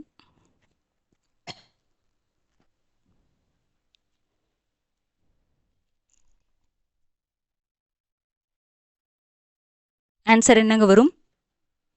இப்பரந்த கண்டத்தில் வாழும் இந்துக்களும் முஸ்லிம்களும் 2 சமூகங்கள் கிடையாது, ஆனால் பல வழிகளில் அவர்கள் இரு நாட்டினராக கருத வேண்டும் அப்படின்னு சொல்லி சொன்னவர் யாருங்க? சர் வாசிர் ஹசன் அவர்கள் தான் சொல்லியிருப்பார். எப்போ சொல்லியிருப்பார்? 1937 பம்பாயில் நடந்த பம்பாய் லீக் மாநாட்டில் தான் வந்து அவர் இப்படி சொல்லியிருப்பார். ஓகேங்களா? இப்போ முகமது இக்பால் அப்படிங்கிறவர் பார்த்தீங்கன்னா 1930 1930 அலகாபாத் லீகில் என்ன சொல்லியிருப்பாருன்னா, ஒருங்கிணைக்கப்பட்ட வடமேற்கு இந்திய முஸ்லீம் அரசை தான் காண விரும்புவதாக சொல்லியிருப்பார். புரிஞ்சுதுங்களா? ஒருங்கிணைக்கப்பட்ட வடமேற்கு இந்திய முஸ்லீம் அரசை தான் நான் காண விரும்புகிறேன் அப்படின்னு சொல்லி முகமது இக்பால் 1930 சொல்லியிருப்பார். இவர் ரஹ்மத் அலியும் அப்படிதான், இந்த தனிநாடு கோரிக்கை, ஓகேங்களா? அவங்களும் பார்த்தீங்கன்னா 1900 அந்த கேம்பிரிட்ஜ் பல்கலைக்கழக மாணவர். இவரும் அப்படிதான் ரெக்வஸ்ட் பண்ணி கேட்டிருப்பார். அதாவது என்னன்னா, தனிநாடு கோரிக்கை, ஓகேங்களா, முஸ்லீம்களுக்கு தனிநாடு வேணும் அப்படிங்கிற ஒரு விஷயத்த ரஹ்மத் அலி அவங்களும் கேட்டிருப்பாங்க. புரிஞ்சுதுங்களா? அடுத்தது 33வது கேள்வி பாருங்க. கிறித்துவ அமைப்புகள் எங்கு முதலில் பெண் சிறார் சங்கத்தை அமைத்தது? கல்கத்தா, பம்பாய், பூனே, மெட்ராஸ்.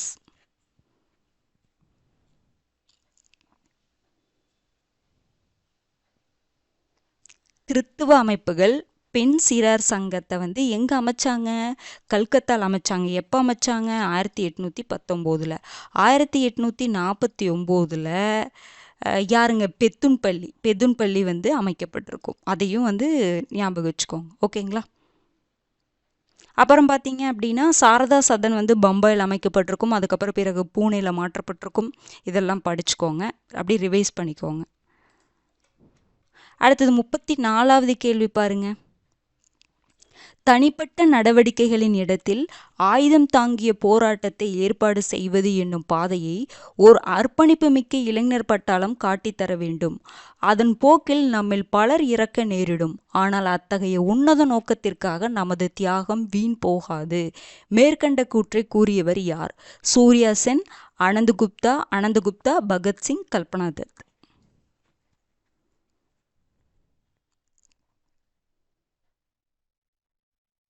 தனிப்பட்ட நடவடிக்கைகளின் இடத்தில் ஆயுதம் தாங்கிய போராட்டத்தை ஏற்பாடு செய்வது என்னும் பாதையை ஓர் அர்ப்பணிப்பு மிக்க இளைஞர் பட்டாளம் காட்டை தர வேண்டும். அதன் போக்கில் நிறைய பேர் நம்ம இறக்க நேரிடலாம். ஆனால் அத்தகைய உன்னத நோக்கத்திற்காக நமது தியாகம் கண்டிப்பாக வீண் போகாது அப்படின்னு சொன்னவர் யாருங்க? சூர்யா சென் அவர்கள் ஆனந்த குப்தா கிட்ட சொல்லியிருப்பார். சொன்னது சூர்யா சென், ஓகேங்களா? அடுத்தது 35வது கேள்வி பாருங்க. அமைச்சரவை தூதுக்குழு திட்ட வரைவில் இடம்பெறாத ஒன்றை தேர்வு செய்க. இந்தியாவிற்கு 2 அடுக்கு கொண்ட கூட்டாட்சி முறையை பரிந்துரைத்தது. மாகாணங்கள் 3 குழுக்களாக பிரித்தது. மாகாண அரசாங்கங்களுக்கு தன்னாட்சி அதிகாரம் வழங்கப்படும். உள்ளூர் மாகாண அரசுகள் தமது குழுவிலிருந்து வெளியேறும் வாய்ப்பு.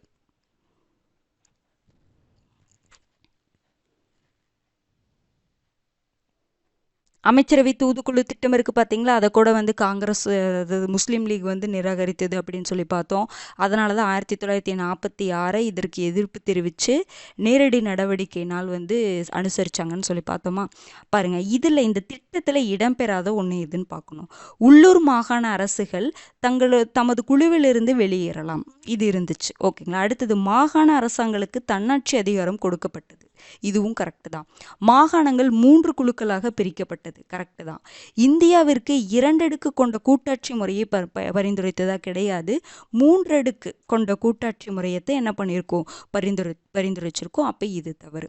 மாகாணங்கள் 3 குழுக்களாக, பகுதி ஆ இ அப்படின்னு சொல்லிட்டு 3 குழுக்களாக பிரிக்கப்பட்டிருக்கும். புரிஞ்சுதுங்களா? அது என்னென்ன பகுதிங்கிறது கொஞ்சம் லைட்டாக பார்த்து வச்சுக்கோங்க, போதுமானது. அடுத்தது 36வது கேள்வி பாருங்க. லேடி ஹார்டிங் மருத்துவக் கல்லூரி தொடங்கப்பட்ட ஆண்டு? 1914, 1916, 1849, 1880.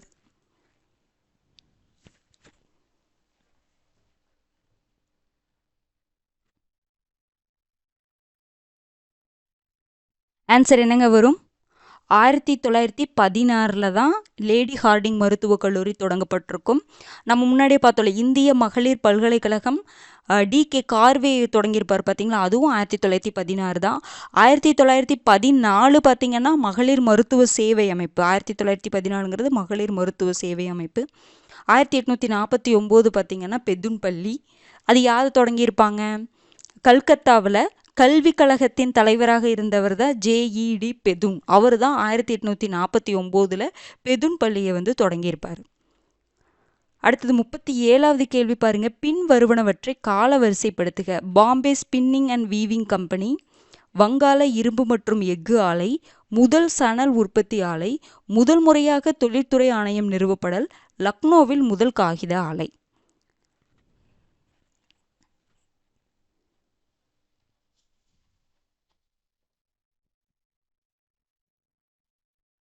ஆன்சர் பார்த்துடலாங்களா? ஆன்சர் என்னங்க வரும் உங்களுக்கு? ஏ வருமா? சரி, Bombay spinning and weaving company எப்போ தொடங்கப்பட்டிருக்கும்? 1854. கவஸ்டி நானாபாய் கவர் அப்படிங்கிற ஒருத்தர்னால தொடங்கப்பட்டிருக்கும் 1854. அடுத்தது 3வது, முதல் சணல் உற்பத்தி ஆலை எங்கே தொடங்கப்பட்டிருக்கும்? கல்கத்தாவில் ரிஸ்ரியில், நேற்றே பார்த்தோம்ல ஹூக்ளி ஆற்று அந்த கரையில், 1855. ஓகேங்களா? அடுத்தது லக்னோவில் முதல் காகித ஆலை எப்போ தொடங்கப்பட்டிருக்கும்? 1882. 82னா உங்களுக்கு என்ன ஞாபகம் வரணும்? ஹண்டர் குழு ஞாபகம் வரலாமா? ஓகேங்க. அடுத்தது வங்காள இரும்பு மற்றும் எஃகு ஆலை எங்கே எப்போ தொடங்கப்பட்டிருக்கும்? 1889. வங்காள இரும்பு மற்றும் எஃகு ஆலை 1889. அடுத்தது முதல் முறையாக தொழில்துறை ஆணையம் நிறுவப்படல் 1916. இதில் உங்களுக்கு நிறைய இருக்குது. 1916 லக்னோ ஒப்பந்தம் சொல்லலாம். 1916 மகளிர் பல்கலைக்கழகம் சொல்லலாம். அடுத்தது லேடி ஹார்டிங் மருத்துவக் கல்லூரி சொல்லலாம். இது எல்லாம் ஒரே வருடங்கள். அப்போ இது படிக்கும் பொழுது பழசில் 1916 நம்ம நிறைய படிச்சிருப்போம். அதெல்லாம் ஞாபகம் வரணும் ஓரளவுக்கு. அப்படி வரலன்னா பரவாயில்ல, எல்லாம் மறந்துருச்சுன்னு நினைக்கக்கூடாது. ஒரு டைம் புக் எடுத்து பாருங்க. புரிஞ்சுதுங்களா? அப்போ ஆப்ஷன் என்னதுங்க? இ. அடுத்தது 38வது கேள்வி பாருங்க. முஸ்லிம்களின் டெல்லி மாநாட்டின் கோரிக்கைகளுள் தவறான கூற்றை காண்க. 1927 உங்களுக்கு முஸ்லிம்களுடைய டெல்லி மாநாடு நடந்திருக்குமா? அதில் தவறானது எதுன்னு பாருங்க. மத்திய சட்டமன்றத்தில் முஸ்லிம்களுக்கு 1/3 பங்கு இடஒதுக்கீடு, பலுச்சிஸ்தான் சீர்திருத்தம், பஞ்சாபிலும் வங்காளத்திலும் பிரதிநிதித்துவம், தனி தொகுதி. 4 கோரிக்கை வச்சாங்கன்னு நம்ம பார்த்தோம். அந்த 4 கோரிக்கையில் பொருந்தாதது.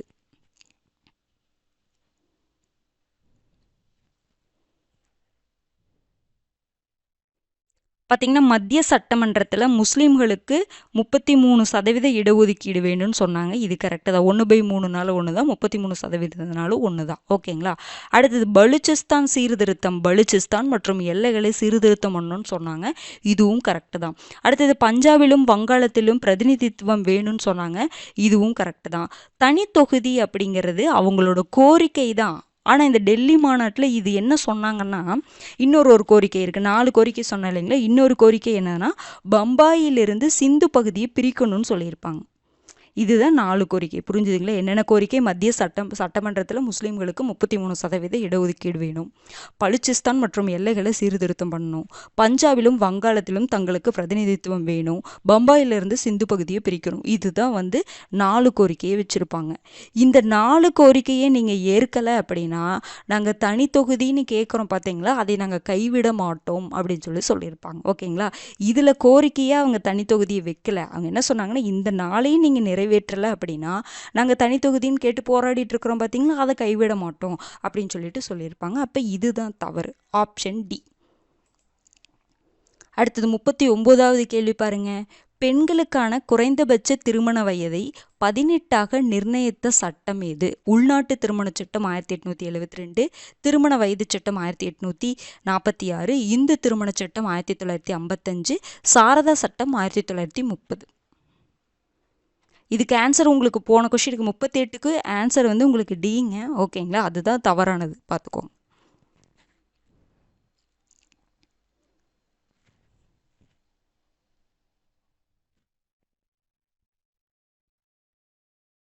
பார்க்கலாங்களா? பாருங்க, பெண்களுக்கு குறைந்தபட்ச திருமண வயதை 18 அப்படின்னு சொல்லிட்டு நிர்ணயித்த சட்டம் எதுங்க? இந்து திருமண சட்டம் 1955 தான். ஆண்களுக்கு திருமண வயது, குறைந்தபட்ச திருமண வயது அப்படிங்கிறது 21ஆகவும் பெண்களுக்கு 18ஆகவும் நிர்ணயிச்சாங்க. இந்து திருமண வயது சட்டம். இந்த 1846 அப்போ என்ன பண்ணாங்கன்னா, பெண்களுக்கான திருமண வயது என்னன்னு ஃபிக்ஸ் பண்ணாங்கன்னா 10ன்னு ஃபிக்ஸ் பண்ணாங்க 1846. புரிஞ்சுதுங்களா? ஒரு நிமிஷம் இருங்க. பாருங்கள் 1846 பெண்களுக்கு வயது 10, குறைந்தபட்ச திருமண வயது 10 இருக்கணும், 10ன்னு ஃபிக்ஸ் பண்ணாங்க. அடுத்தது உள்நாட்டு திருமண சட்டம் 1872 என்ன பண்ணாங்கன்னா பெண்களுக்கு 14ஆகவும் ஆண்களுக்கு 18ஆகவும் என்ன பண்ணாங்க நிர்ணயிச்சாங்க. சாரதா சட்டத்தில் என்ன பண்ணாங்க அப்படின்னா சாரதா சட்டத்துலேயும் அதே தான், பெண்களுக்கு வந்து 14 வயசும் ஆண்களுக்கு வந்து 18 வயசும். உங்களுக்கு அக்பர் பீரியட்லேயும் பார்த்தீங்கன்னு வச்சுக்கோங்களே, ஆண்களுக்கு பார்த்தீங்கன்னா 16ஆகவும் பெண்களுக்கு 14. பாருங்கள், அந்த 14 தான் நிறைய இது வந்திருக்கு. ஆண்களுக்கு 16, பெண்களுக்கு வந்து 14 அப்படின்னு சொல்லிட்டு அக்பர் வந்து நிர்ணயிச்சிருப்பார். புரிஞ்சுதுங்களா? அடுத்தது பார்த்தீங்கன்னா இந்து திருமண சட்டத்தில் தான் பார்த்தீங்கன்னா பெண்களுக்கு என்னதுங்க, உங்களுக்கு பெண்களுக்கு 18ஆகவும் அது பெண்களுக்கு மென்னுக்கு பார்த்தீங்கன்னா எவ்வளோங்க 21, ஆண்களுக்கு பார்த்தீங்கன்னா பெண்களுக்கு பார்த்தீங்கன்னா 18, ஆண்களுக்கு 21, பெண்களுக்கு 18. ஓகேங்களா? ஆண்களுக்கு 21, பெண்களுக்கு 18 சொன்னது இந்து திருமண சட்டம் 1955. சாரதா, ஏன்னா இது ரொம்ப முக்கியங்க ஃபிக்ஸ் பண்ணது. சாரதா சட்டம் அப்படிங்கிறது பெண்களுக்கு, ஆண்களுக்கு எவ்வளோங்க, ஆண்கள் பெண்கள் எப்படி நீங்கள் உங்களுக்கு எது ஈஸியாக இருக்குதோ அந்த மாதிரி வச்சுக்கோங்க. ஆனால் மூணுமே உங்களுக்கு 14 வயது வரும். 1846 மட்டும்தான் பெண்களுக்கான வயது 10ன்னு இருக்கும். மற்ற எல்லா சட்டத்துலேயும் 14 இருக்கும். இந்து திருமண சட்டத்தில் மட்டும் 18 இருக்கும். அக்பருடைய பீரியடில் பார்த்தீங்க அப்படின்னா அக்பர் என்ன நிர்ணயிச்சிருப்பாங்கன்னா ஆண்களுக்கு வந்து 16ஆகவும் பெண்களுக்கு 14ஆகவும் ஃபிக்ஸ் பண்ணியிருப்பார். சாரதா சட்டத்தில் ஆண்களுக்கு 18ஆகவும் பெண்களுக்கு 14ஆகவும் ஃபிக்ஸ் பண்ணியிருப்பாங்க. அதே தான் இந்த உள்நாட்டு திருமண சட்டத்தில் இருக்கும். புரிஞ்சுதுங்களா? வித்தியாசம் புரிஞ்சுதுங்களா? அடுத்தது 40வது கேள்வி பாருங்க. 1928 டிசம்பரில் லாலா லஜ்பத் ராய் மீது கொடுந்தாக்குதல் நடத்தியதற்கும் அதனைத் தொடர்ந்து ராயின் மரணத்திற்கு காரணமானவர் யார்? இர்வின் பிரபு, Saunders, James A Scott, BNC.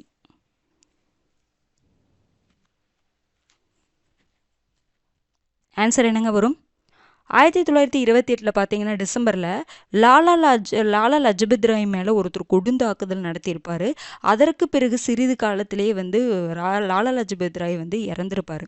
இதுக்கு காரணமானவர் யாருன்னு பார்த்தீங்கன்னா ஜேம்ஸ் ஏ ஸ்காட். இவர் தான் வந்து ஒரு காவல்துறை கண்காணிப்பாளர். இவர் தான் காரணம். இவரை கொலை பண்ணணும்னு நினச்சது தான் பார்த்தீங்கன்னா தவறுதலை யார் படுகொலை செய்யப்பட்டுருவாங்க? சாண்டர்ஸ் படுகொலை செய்யப்பட்டுருவார். அந்த பகத்சிங் எல்லாம் பார்த்தீங்கன்னா இந்த சாண்டர்ஸ் கொலை வழக்கில் கைது செய்யப்பட்டிருப்பாங்களா, 2வது லாகூர் சதி வழக்குன்னு சொல்கிறோம் பார்த்தீங்களா. அப்போ இதுதான் காரணம். லாலா லஜபத் ராய் இறந்துருவார். அதுக்கு காரணமானவர் ஜேம்ஸ் ஏ ஸ்காட். அவரை கொலை பண்ணணும்னு நினச்சிட்டு கடைசியில் தவறுதலாக சாண்டர்ஸ் வந்து படுகொலை செய்யப்பட்டுருவார். புரிஞ்சுதுங்களா? அப்போ அந்த சாண்டர்ஸ் வழக்கு தான் 2வது லாகூர் சதி வழக்குன்னு நம்ம சொல்கிறோம். புரிஞ்சுதுங்களா? அப்போ யாருங்க? ஜேம்ஸ் ஏ ஸ்காட் தான் வந்து ஆன்சர். புரிஞ்சுதுங்களா? அந்த பீரியடில் உங்களுக்கு யார் வந்து அரச பிரதிநிதியாக இருக்காங்க? இர்வின் பிரபு. அவ்வளோதான்.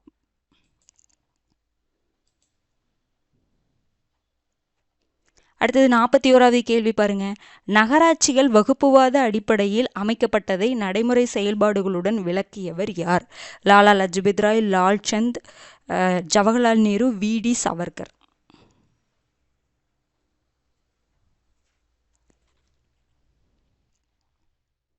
நகராட்சிகளில் பார்த்தீங்கன்னா வகுப்புவாத அடிப்படையில் தான் அமைஞ்சிருக்குது அப்படின்னு சொல்லிட்டு ஒரு சின்ன ஒரு இது எக்ஸாம்பிளோட சொல்லியிருப்பார். என்ன அப்படின்னா, ஒரு நகராட்சி, அந்த கூட்டத்தில் நகராட்சி தலைவர் வந்து இருப்பார். அந்த நகராட்சி தலைவருடைய அந்த நாற்காலிக்கு வலதுபுறமும் இடதுபுறமும் மற்றவங்கெல்லாம் உட்காந்துருப்பாங்க, உறுப்பினர்கள்லாம் உட்காந்துருப்பாங்க அப்படின்னு சொல்லிட்டு என்ன சொல்லியிருப்பாங்கன்னா, வலதுபுறத்தில் யார் உட்காந்துருப்பாங்கன்னா ஹிந்துக்களும், இடதுபுறத்தில் வந்து முஸ்லீம்கள்னு சொல்லிட்டு இவங்க உறுப்பினர்களாக உட்காராம இந்துக்களாகவும் முகமதியர்களாகவும் உட்கார்ந்துருக்குறாங்க அப்படின்னு சொல்லிட்டு இந்த இடத்துல ஒரு வேறுபாட்டை வந்து யார் சொல்லியிருப்பாங்க? லால்சந்த் சொல்லியிருப்பார். எல்லாரும் ஒன்றா உட்காந்துருக்க வேண்டியதுன்னு அப்போவும் அந்த இடத்துலையும் வந்து தனித்தனியாக தான் இருக்காங்க அப்படிங்கிறது, அந்த வேறுபாடு இருக்குது அப்படிங்கிறத லால்சந்த் வந்து செயல்முறை, அந்த நடைமுறை செயல்பாடுகளுடன் விளக்கியிருப்பார் லால்சந்த். ஓகேங்களா? அடுத்தது 42வது கேள்வி பாருங்க. விஜயநகர் பகுதியில் பலதார மனம் மற்றும் சதிமுறை நிலவியதை குறிப்பிட்ட நிக்கோலோ கோண்டி எந்த நாட்டைச் சேர்ந்த பயணி? Germany, Italy, French, Sweden.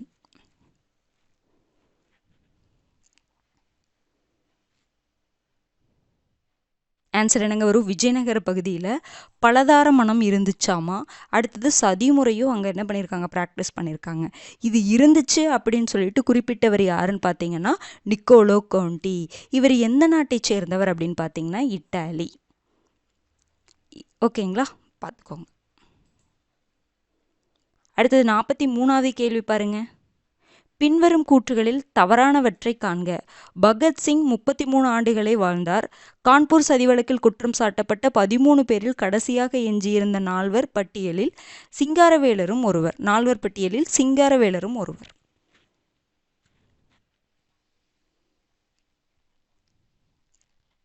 Answer பார்த்தலாங்களா? Bhagat Singh 33 ஆண்டுகள் வாழ்ந்தாரா? கிடையாதுங்க, 23 வருஷம்தான். அவருடைய பிறப்பு பார்த்திங்கன்னா 1907 செப்டம்பர் 28 பிறந்திருப்பார். தூக்கு தண்டனை எப்போ நிறைவேற்றப்பட்டிருக்கும்? 1931 மார்ச் 23. இந்த டேட்டெல்லாம் ரொம்ப முக்கியங்க, படித்து வச்சுக்கோங்க. மார்ச் 23. இப்போ தான் அப்போ என்னதுங்க, ஒரு 23 வருஷம் தான் அவர் வாழ்ந்திருப்பார். 33 வருஷம் கிடையாது. இது தெரியலினாலும் இந்த வருடம் உங்களுக்கு தெரிஞ்சிருந்தால் நீங்கள் கால்குலேட் பண்ணி போட்டுடலாம். ஓகேங்களா? அப்போ இது உங்களுக்கு தவறு தான். அடுத்தது, கான்பூர் சதி வழக்கில் குற்றம் சாட்டப்பட்ட 13 பேரில் கடைசியாக எஞ்சியிருந்த நால்வர் பட்டியலில் சிங்காரவேலரும் ஒருவரா? ஃபர்ஸ்ட் ஒன்று உங்களுக்கு தவறு. ஒரே நிமிஷம் இருங்க.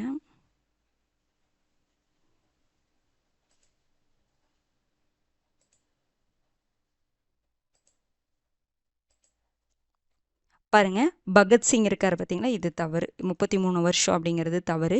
கான்பூர் சதி வழக்கில் குற்றம் சாட்டப்பட்டவர்கள் எத்தனை பேர் அப்படின்னு பார்த்தீங்கன்னா 13 பேர் குற்றம் சாட்டப்பட்டுருவாங்க. அப்புறம் பார்த்தீங்கன்னா 8 பேர் இருப்பாங்க. அதுக்கப்புறம் அந்த பட்டியலில் 4 பேர் தான் இருப்பாங்க. கடைசியாக பார்த்தீங்கன்னா 4 பேர் இருப்பாங்க. அந்த 4 பேருக்கு தான் கடைசியில் அந்த தண்டனை கொடுத்துருப்பாங்கன்னு சொல்லுவாங்க. அந்த 4 பேரில் சிங்காரவேலர் இருந்தாரா? கிடையாது. இந்த 8 பேர், இந்த 13 பேருங்கிறது 8ஆக குறைஞ்சிச்சு பார்த்தீங்களா? இந்த 8 பேர் பட்டியலில் சிங்காரவேலர் இருந்திருப்பார். கடைசியில் இவர் உடல்நிலை சரியில்லைன்னு சொல்லிட்டு இவங்களை பிணையில் வெளியில் அனுப்பிச்சிருப்பாங்க. புரிஞ்சுதுங்களா? அப்போ அந்த 4 பேர் யார் யார் அப்படிங்கிறது கண்டிப்பாக தெரிஞ்சுக்கணும். யார் யாருன்னு பார்த்தீங்கன்னா முசாஃபர் அகமத், சவுகத் உஸ்மானி, நளினி குப்தா, எஸ்ஏ டாங்கே. முசாஃபர் அகமத், சவுகத் உஸ்மானி, நளினி குப்தா, எஸ்ஏ டாங்கே. இந்த 4 பேர் தான் இருந்திருப்பாங்க. சிங்காரவேலர் பிணையில் வெளியில் போயிருப்பார். புரிஞ்சுதுங்களா? அப்போ பார்த்தீங்கன்னா உங்களுக்கு என்னதுங்க, ரெண்டுமே தவறு தான். 1, 2 தவறு. Option B.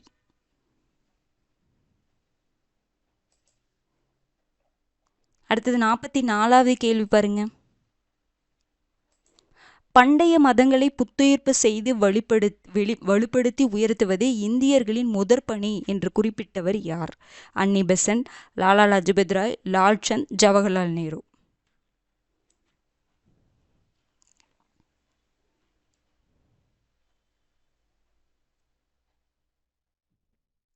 பண்டைய மதங்களை புத்துயிர்ப்பு செய்து வலுப்படுத்தி உயர்த்துவதே இந்தியர்களின் முதற் பணி அப்படின்னு சொன்னவர் யாருன்னா அன்னி பெசன்ட் அவங்க தான் சொல்லியிருப்பாங்க. ஓகேங்களா? Option A. அப்போ நம்ம பார்த்தோம், ஜவஹர்லால் நேரு என்ன சொன்னாங்கன்னு பார்த்தோம், லாலா லஜபத் ராய் பார்த்தோம், அடுத்தது லால்சந்த், எல்லாருமே என்னென்ன சொன்னாங்கன்னு பார்த்துட்டோம். ஓகேங்களா? அடுத்தது 45வது கேள்வி பாருங்க. இந்தியாவிலேயே முதலில் விதவைகளுக்கு கல்வி புகட்ட முயற்சி மேற்கொண்டவர் யார்? பண்டித ரமாபாய், சாவித்ரி பூலே, ராஜாராம் மோகன் ராய், ஈஸ்வர் சந்திர வித்யாசாகர். இந்தியாவில் முதலில் விதவைகளுக்கு கல்வி புகட்ட முயற்சி மேற்கொண்டவர் பண்டித ரமாபாய். இவங்க பார்த்தீங்கன்னா கூட நம்ம சாரதா சதன் அப்படின்னு சொல்லிட்டு ஒரு கற்றல் அமைப்பை உருவாக்குனாங்க அப்படின்னு சொல்லிட்டு பார்த்தோம் பார்த்தீங்களா? அதான். ஓகேங்களா? அடுத்தது 46வது கேள்வி. லண்டன் பிரைவி கவுன்சில் அப்படின்னு சொல்லுவாங்க. லண்டன் பிரிவி கவுன்சிலிற்கு தேர்வு செய்யப்பட்ட முதல் இந்தியர் சையத் முகமது பகதூர். காங்கிரஸின் முதல் கூட்டத்தில் கலந்து கொண்டவர்களில் 2 பேர் மட்டுமே முஸ்லிம்கள். இதில் எத்தனை கூற்று, எந்த கூற்று தவறுன்னு பாருங்க.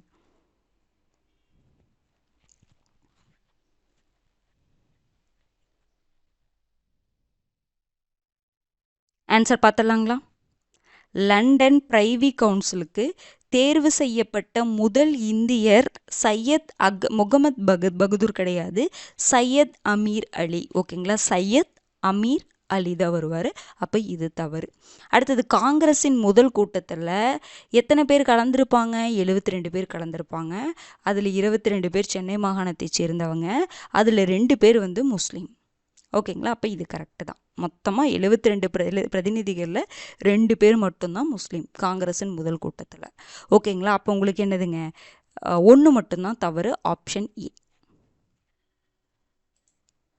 47வது கேள்வி பாருங்க. பின்வரும் கூற்றுகளில் சரியானவற்றை காண்க. சிட்டகாங் படைத்தளம் இந்திய குடியரசு இராணுவத்தால் 1930 ஜனவரி 12 தாக்கி தகர்க்கப்பட்டது. சூர்யா சென் அவருக்கு 1934 தூக்கு தண்டனை நிறைவேற்றப்பட்டது. இதில் எது வந்து சரின்னு பாருங்க.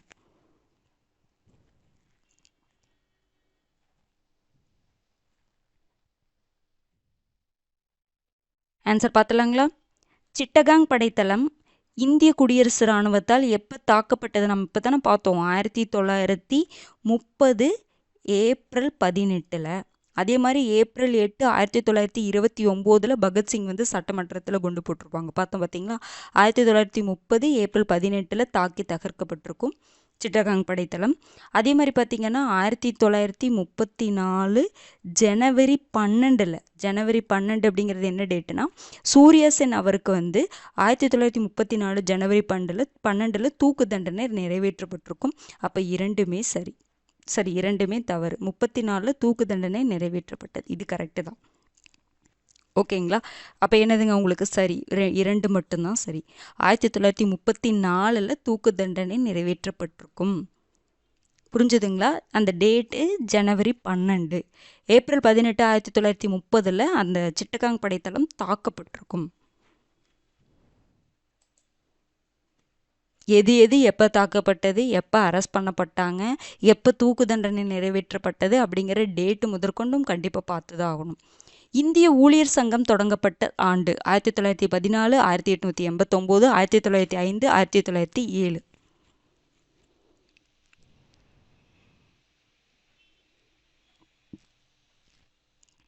இந்திய ஊழியர் சங்கம் அப்படின்னா நாங்கள் இந்திய பணியாளர் சங்கம் தான். ஓகேங்களா, 1905 கோபாலகிருஷ்ண கோகலேவால் தொடங்கப்பட்டிருக்கும். இதில் மகாத்மா காந்தி ஒரு உறுப்பினராக இருப்பார் அப்படின்னு சொல்லி பார்த்தோமா, ஞாபகம் இருக்குங்களா? அடுத்தது 1907 உங்களுக்கு என்ன ஞாபகம் வரணும்? டிஸ்கோ. 1914 உங்களுக்கு என்ன ஞாபகம் வரணும்? மகளிர் மருத்துவ சேவை அமைப்பு ஞாபகம் வரணும். ஓகேங்களா, அப்போ இந்த மாதிரி. அடுத்தது 1889 என சாரதா சதன் ஞாபகம் வரணும். ஓகேங்களா, அடுத்தது 49வது கேள்வி பாருங்க. கீழ்காணும் தகவல்களில் தவறானவற்றை தேர்வு செய்க. மலபார் கிளர்ச்சியை இந்து முஸ்லிம் மோதலாகவே காந்தியடிகள் விமர்சித்தார். 1923 நடைபெற்ற நகரசபை தேர்தலில் மோதிலால் நேருவின் குழுவினர் வென்றனர்.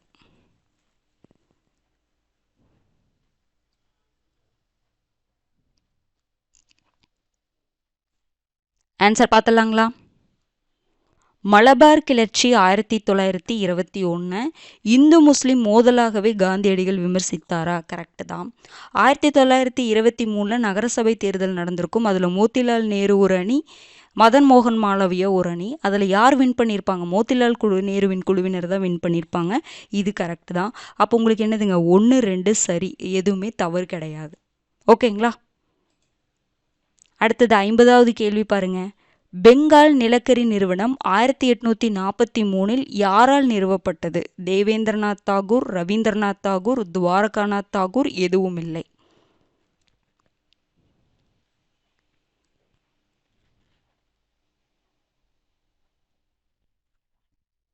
பெங்கால் நிலக்கரி நிறுவனம் 1843 ரவீந்திரநாத் தாகூருடைய தாத்தா துவாரகாநாத் தாகூர் அவர்களால் தொடங்கப்பட்டிருக்கும்.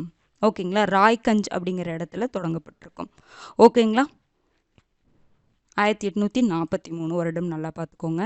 டோட்டலாக வந்து 50 கொஷின்ஸுக்கு நீங்கள் எவ்வளோ மார்க் வாங்கியிருக்கீங்க அப்படின்னு சொல்லிட்டு கண்டிப்பாக கமெண்ட் பண்ணுங்கள். ஓகேங்களா, அதுதான் வந்து அப்போ தான் வந்து தெரிஞ்சுக்க முடியும் யார் யார் அட்டன் பண்ணுறீங்க, லைவில் அட்டன் பண்ண முடியலனாலும் அப்புறம் மறுபடியும் எத்தனை பேர் அட்டன் பண்ணுறீங்க அப்படிங்கிறத தெரிஞ்சுக்க முடியும். உங்களுடைய இதை வந்து அனலைசிஸ் பண்ண முடியும். நீங்கள் முடிஞ்ச அளவுக்கு லைவ் டெஸ்ட் அட்டன் பண்ணுங்கள். ஓகேங்களா? அப்போ வந்து என்னென்னா திரும்ப நம்ம ஒரு டைம் ரிவைஸ் பண்ணுற மாதிரி தானே இருக்கும். அதுக்காக தான். ஏன்னா சில ஆப்ஷன்ஸ் எல்லாம் 2-3 டைம் ரிப்பீட் ஆகும்பொழுது நம்ம அதை திரும்ப திரும்ப சொல்கிறோம் பார்த்தீங்களா? அது எதற்காக அப்படின்னா உங்களுக்கு ஞாபகம் வச்சுக்கணும் அப்படிங்கிறக்காக தான். நிறைய பேர் பார்த்தீங்கன்னா ஒரு மணி நேரத்துக்குள்ளே முடிக்கிற மாதிரி சொல்கிறீங்க. நான் அந்த அளவுக்கு முடிக்க தான் ட்ரை பண்ணுறோம். ஆனால் சில விஷயங்கள் வந்து சொல்லும் பொழுது டைம் எடுத்துக்குது. ஓகேங்களா? அதனால தான் வந்து லேட் ஆயிடுது. எப்படியும் முடிஞ்ச அளவுக்கு 1.25 அந்த டைம்குள்ளே வந்து முடிக்கிற மாதிரி தான் பார்த்துட்ருக்குறோம். ஏன்னா நீங்கள் கேட்குறது நியாயமானது தான்.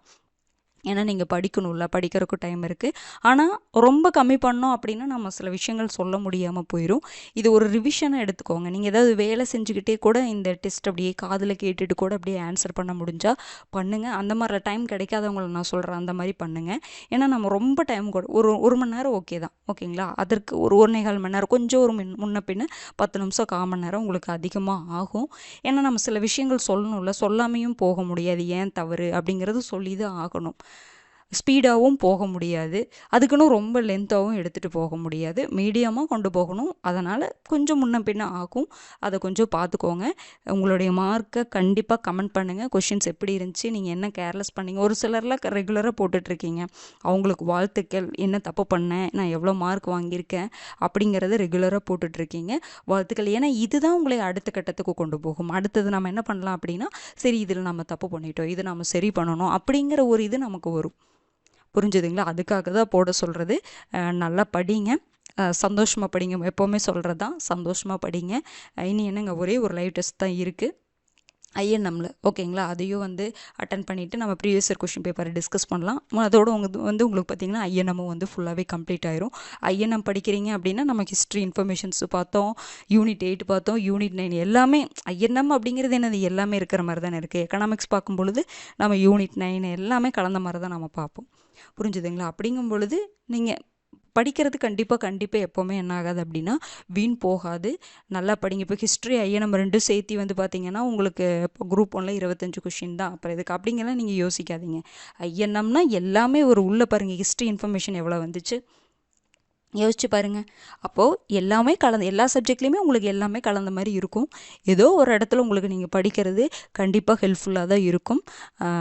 நல்லா வந்து எப்படி சொல்கிறது அப்படின்னா, நல்லா மனசை வந்து ஒருநிலைப்படுத்திட்டு, ஓகேங்களா? மனசை வந்து எப்போவுமே வந்து சந்தோஷமாக வச்சு படிங்க. அப்போ தான் நம்ம மனசில் பதியும். ரொம்ப ஸ்ட்ரெஸ் ஆக வேண்டாம், ஸ்ட்ரெஸ் ஆகாதீங்க. ஸ்ட்ரெஸ்ஸு தான் நம்மளை வந்து என்ன பண்ணிடும் அப்படின்னா அடுத்த கட்டத்துக்கு நகர்த்த விடாமல் பண்ணிடும். நம்ம என்ன தான் படிச்சிருந்தாலும் ஸ்ட்ரெஸ் ஆகிட்டோம் அப்படின்னா ஒன்றுமே பண்ண முடியாது. புரிஞ்சுதுங்களா? ஸ்ட்ரெஸ் ஆகாதீங்க. ஸ்ட்ரெஸ் ஆகிற மாதிரி இருந்தால் கொஞ்சம் வேறு ஏதாவது பண்ணுங்கள். கொஞ்சம் ஏதாவது உங்கள் மைண்டுக்கு ஃப்ரீ, உங்கள் ஃப்ரெண்ட்ஸ் கிட்ட யார்ட்டையாவது, உங்களுக்கு யார்ட்டையாவது கூப்பிடணும்னு தோணுனா கூப்பிட்டு பேசுங்க. ஏதாவது புக்ஸ் படிங்க. ஓகேங்களா? அப்படி படிக்கும்பொழுது நீங்கள் அதிலிருந்து வெளியில் வரலாம். இல்லைன்னா நீங்கள் வேலை செய்யுங்க. வேலை செய்யும் பொழுது என்ன ஆகுதுன்னா, நிறைய பேர் பாருங்கள், வேலை செய்யாமல் இருந்தால் தான் ஸ்ட்ரெஸ் அதிகமாகும். நம்ம வேலை செஞ்சுக்கிட்டே இருந்தோம்னா ஸ்ட்ரெஸ் ஆகாது. நம்ம இயங்கிட்டே இருக்கும் பொழுது ஸ்ட்ரெஸ் ஆகவே ஆகாதுங்க. நம்ம எதையாவது யோசிச்சுக்கிட்டே இருந்தோம்னா எந்த வேலையுமே இல்லைன்னு வச்சுக்கோங்களேன் ஒரு டைமு. அப்போ நம்ம எதையாவது யோசிச்சுக்கிட்டே இருப்போம். அப்போ தான் நமக்கு ஸ்ட்ரெஸ் ஆகும். நம்ம ஏதோ ஒரு பிளான் போட்டு அதன் பின்னாடி அதுக்கு தாங்க இந்த மாதிரி ஃபாலோ பண்ண சொல்கிறது. உங்களுக்கு ஏன் புரியுதா? எதுக்காக டெய்லி ஒரு பிளான் கொடுத்து அதை லைவ் டெஸ்ட் கொடுத்து இன்னைக்கு நடக்குது அப்படின்னு சொல்கிறதுக்கு காரணம் இதுதான். அப்போ தான் இன்றைக்கி இந்த டெஸ்ட்டா, நம்ம இன்றைக்கி இன்றைக்குள்ளே நம்ம படிச்சிடணுமே, இதை அட்டன் பண்ணோம் அப்படின்னு சொல்லிட்டு படிப்போம். டைம் அது ஏதோ இன்னும் யோசிப்போம். ஆனாலும் அப்போ உங்களுக்கு அப்பப்போ வந்து அந்த யூடியூப்பில் வந்து நோட்டிஃபிகேஷன் வந்துக்கிட்டே இருக்கும். அதில் பார்க்கும்போது இன்றைக்கி வந்து இந்த டெஸ்ட் இருக்கா, நம்ம இது படிக்கணும்ல அப்படின்னு சொல்லிட்டு படிக்க ஓடிடுவீங்க. அந்த யோசிக்கிறதுக்கான டைமையே நம்ம விடவே கூடாது. அப்படி நீங்கள் ஒரு பிளான் போட்டு போய்கிட்டு முன்ன பின்ன ஆனாலும் பரவாயில்ல, இதை பண்ணோம் அடுத்தது இதை பண்ணோம் அடுத்தடுத்து நமக்கு டெஸ்ட்டுக்கு இருந்துக்கிட்டே இருக்கணும். அப்போ தான் நம்ம என்ன பண்ண மாட்டோம் அப்படின்னா எதை பற்றி யோசிக்க மாட்டோம். இல்லைன்னு வச்சுக்கோங்களேன், எதையோ ஒன்று யோசிச்சுக்கிட்டு ஸ்ட்ரெஸ் ஆகிட்டு நம்ம கிடைக்கக்கூடிய நேரத்தை வந்து வீண் பண்ணிக்கிட்டு இன்னும் ஒரு எக்ஸாம் முடிச்சுட்டு நம்ம ஃபீல் பண்ண வச்சா நமக்கு அன்றைக்கி டைம் கிடச்சிச்சு, நம்ம ஸ்ட்ரெஸ் வேணாம் எதையோ ஒன்று யோசிச்சுட்டே ஃபீல் பண்ணிட்டுமே அப்படின்னு சொல்லிட்டு அதே தப்பை வருடம் நம்ம பண்ணிக்கிட்டே இருப்போம். அதனால் ஸ்ட்ரெஸ் ஆகாதீங்க. உங்களை வந்து நீங்கள் பிஸியாக வச்சுக்கோங்க, என்கேஜாக வச்சுக்கோங்க. என்கேஜாக வச்சுக்கிறதுக்கு இந்த மாதிரி நீங்கள் டெஸ்ட் அட்டன் பண்ணுங்கள். எங்கே வேணாலும் டெஸ்ட் அட்டன் பண்ணலாம். புரிஞ்சுங்களா? டெஸ்ட் அட்டன் பண்ணணும். அடுத்தடுத்து என்ன பண்ணணும், ஏதோ ஒரு வேலை இருந்துக்கிட்டே இருக்கணும். மேக்ஸ் போட்டு தமிழ் படிக்கணும், தமிழ் முடிச்சுட்டு ஜிகே படிக்கணும், ஜிகே முடிச்சுட்டு திருக்குறள் படிக்கணும் அப்படின்னு சொல்லிட்டு அடுத்தடுத்து நமக்கு வேலை இருந்துக்கிட்டே இருக்கணும். புரிஞ்சுதுங்களா? நல்லா பண்ணுங்கள்.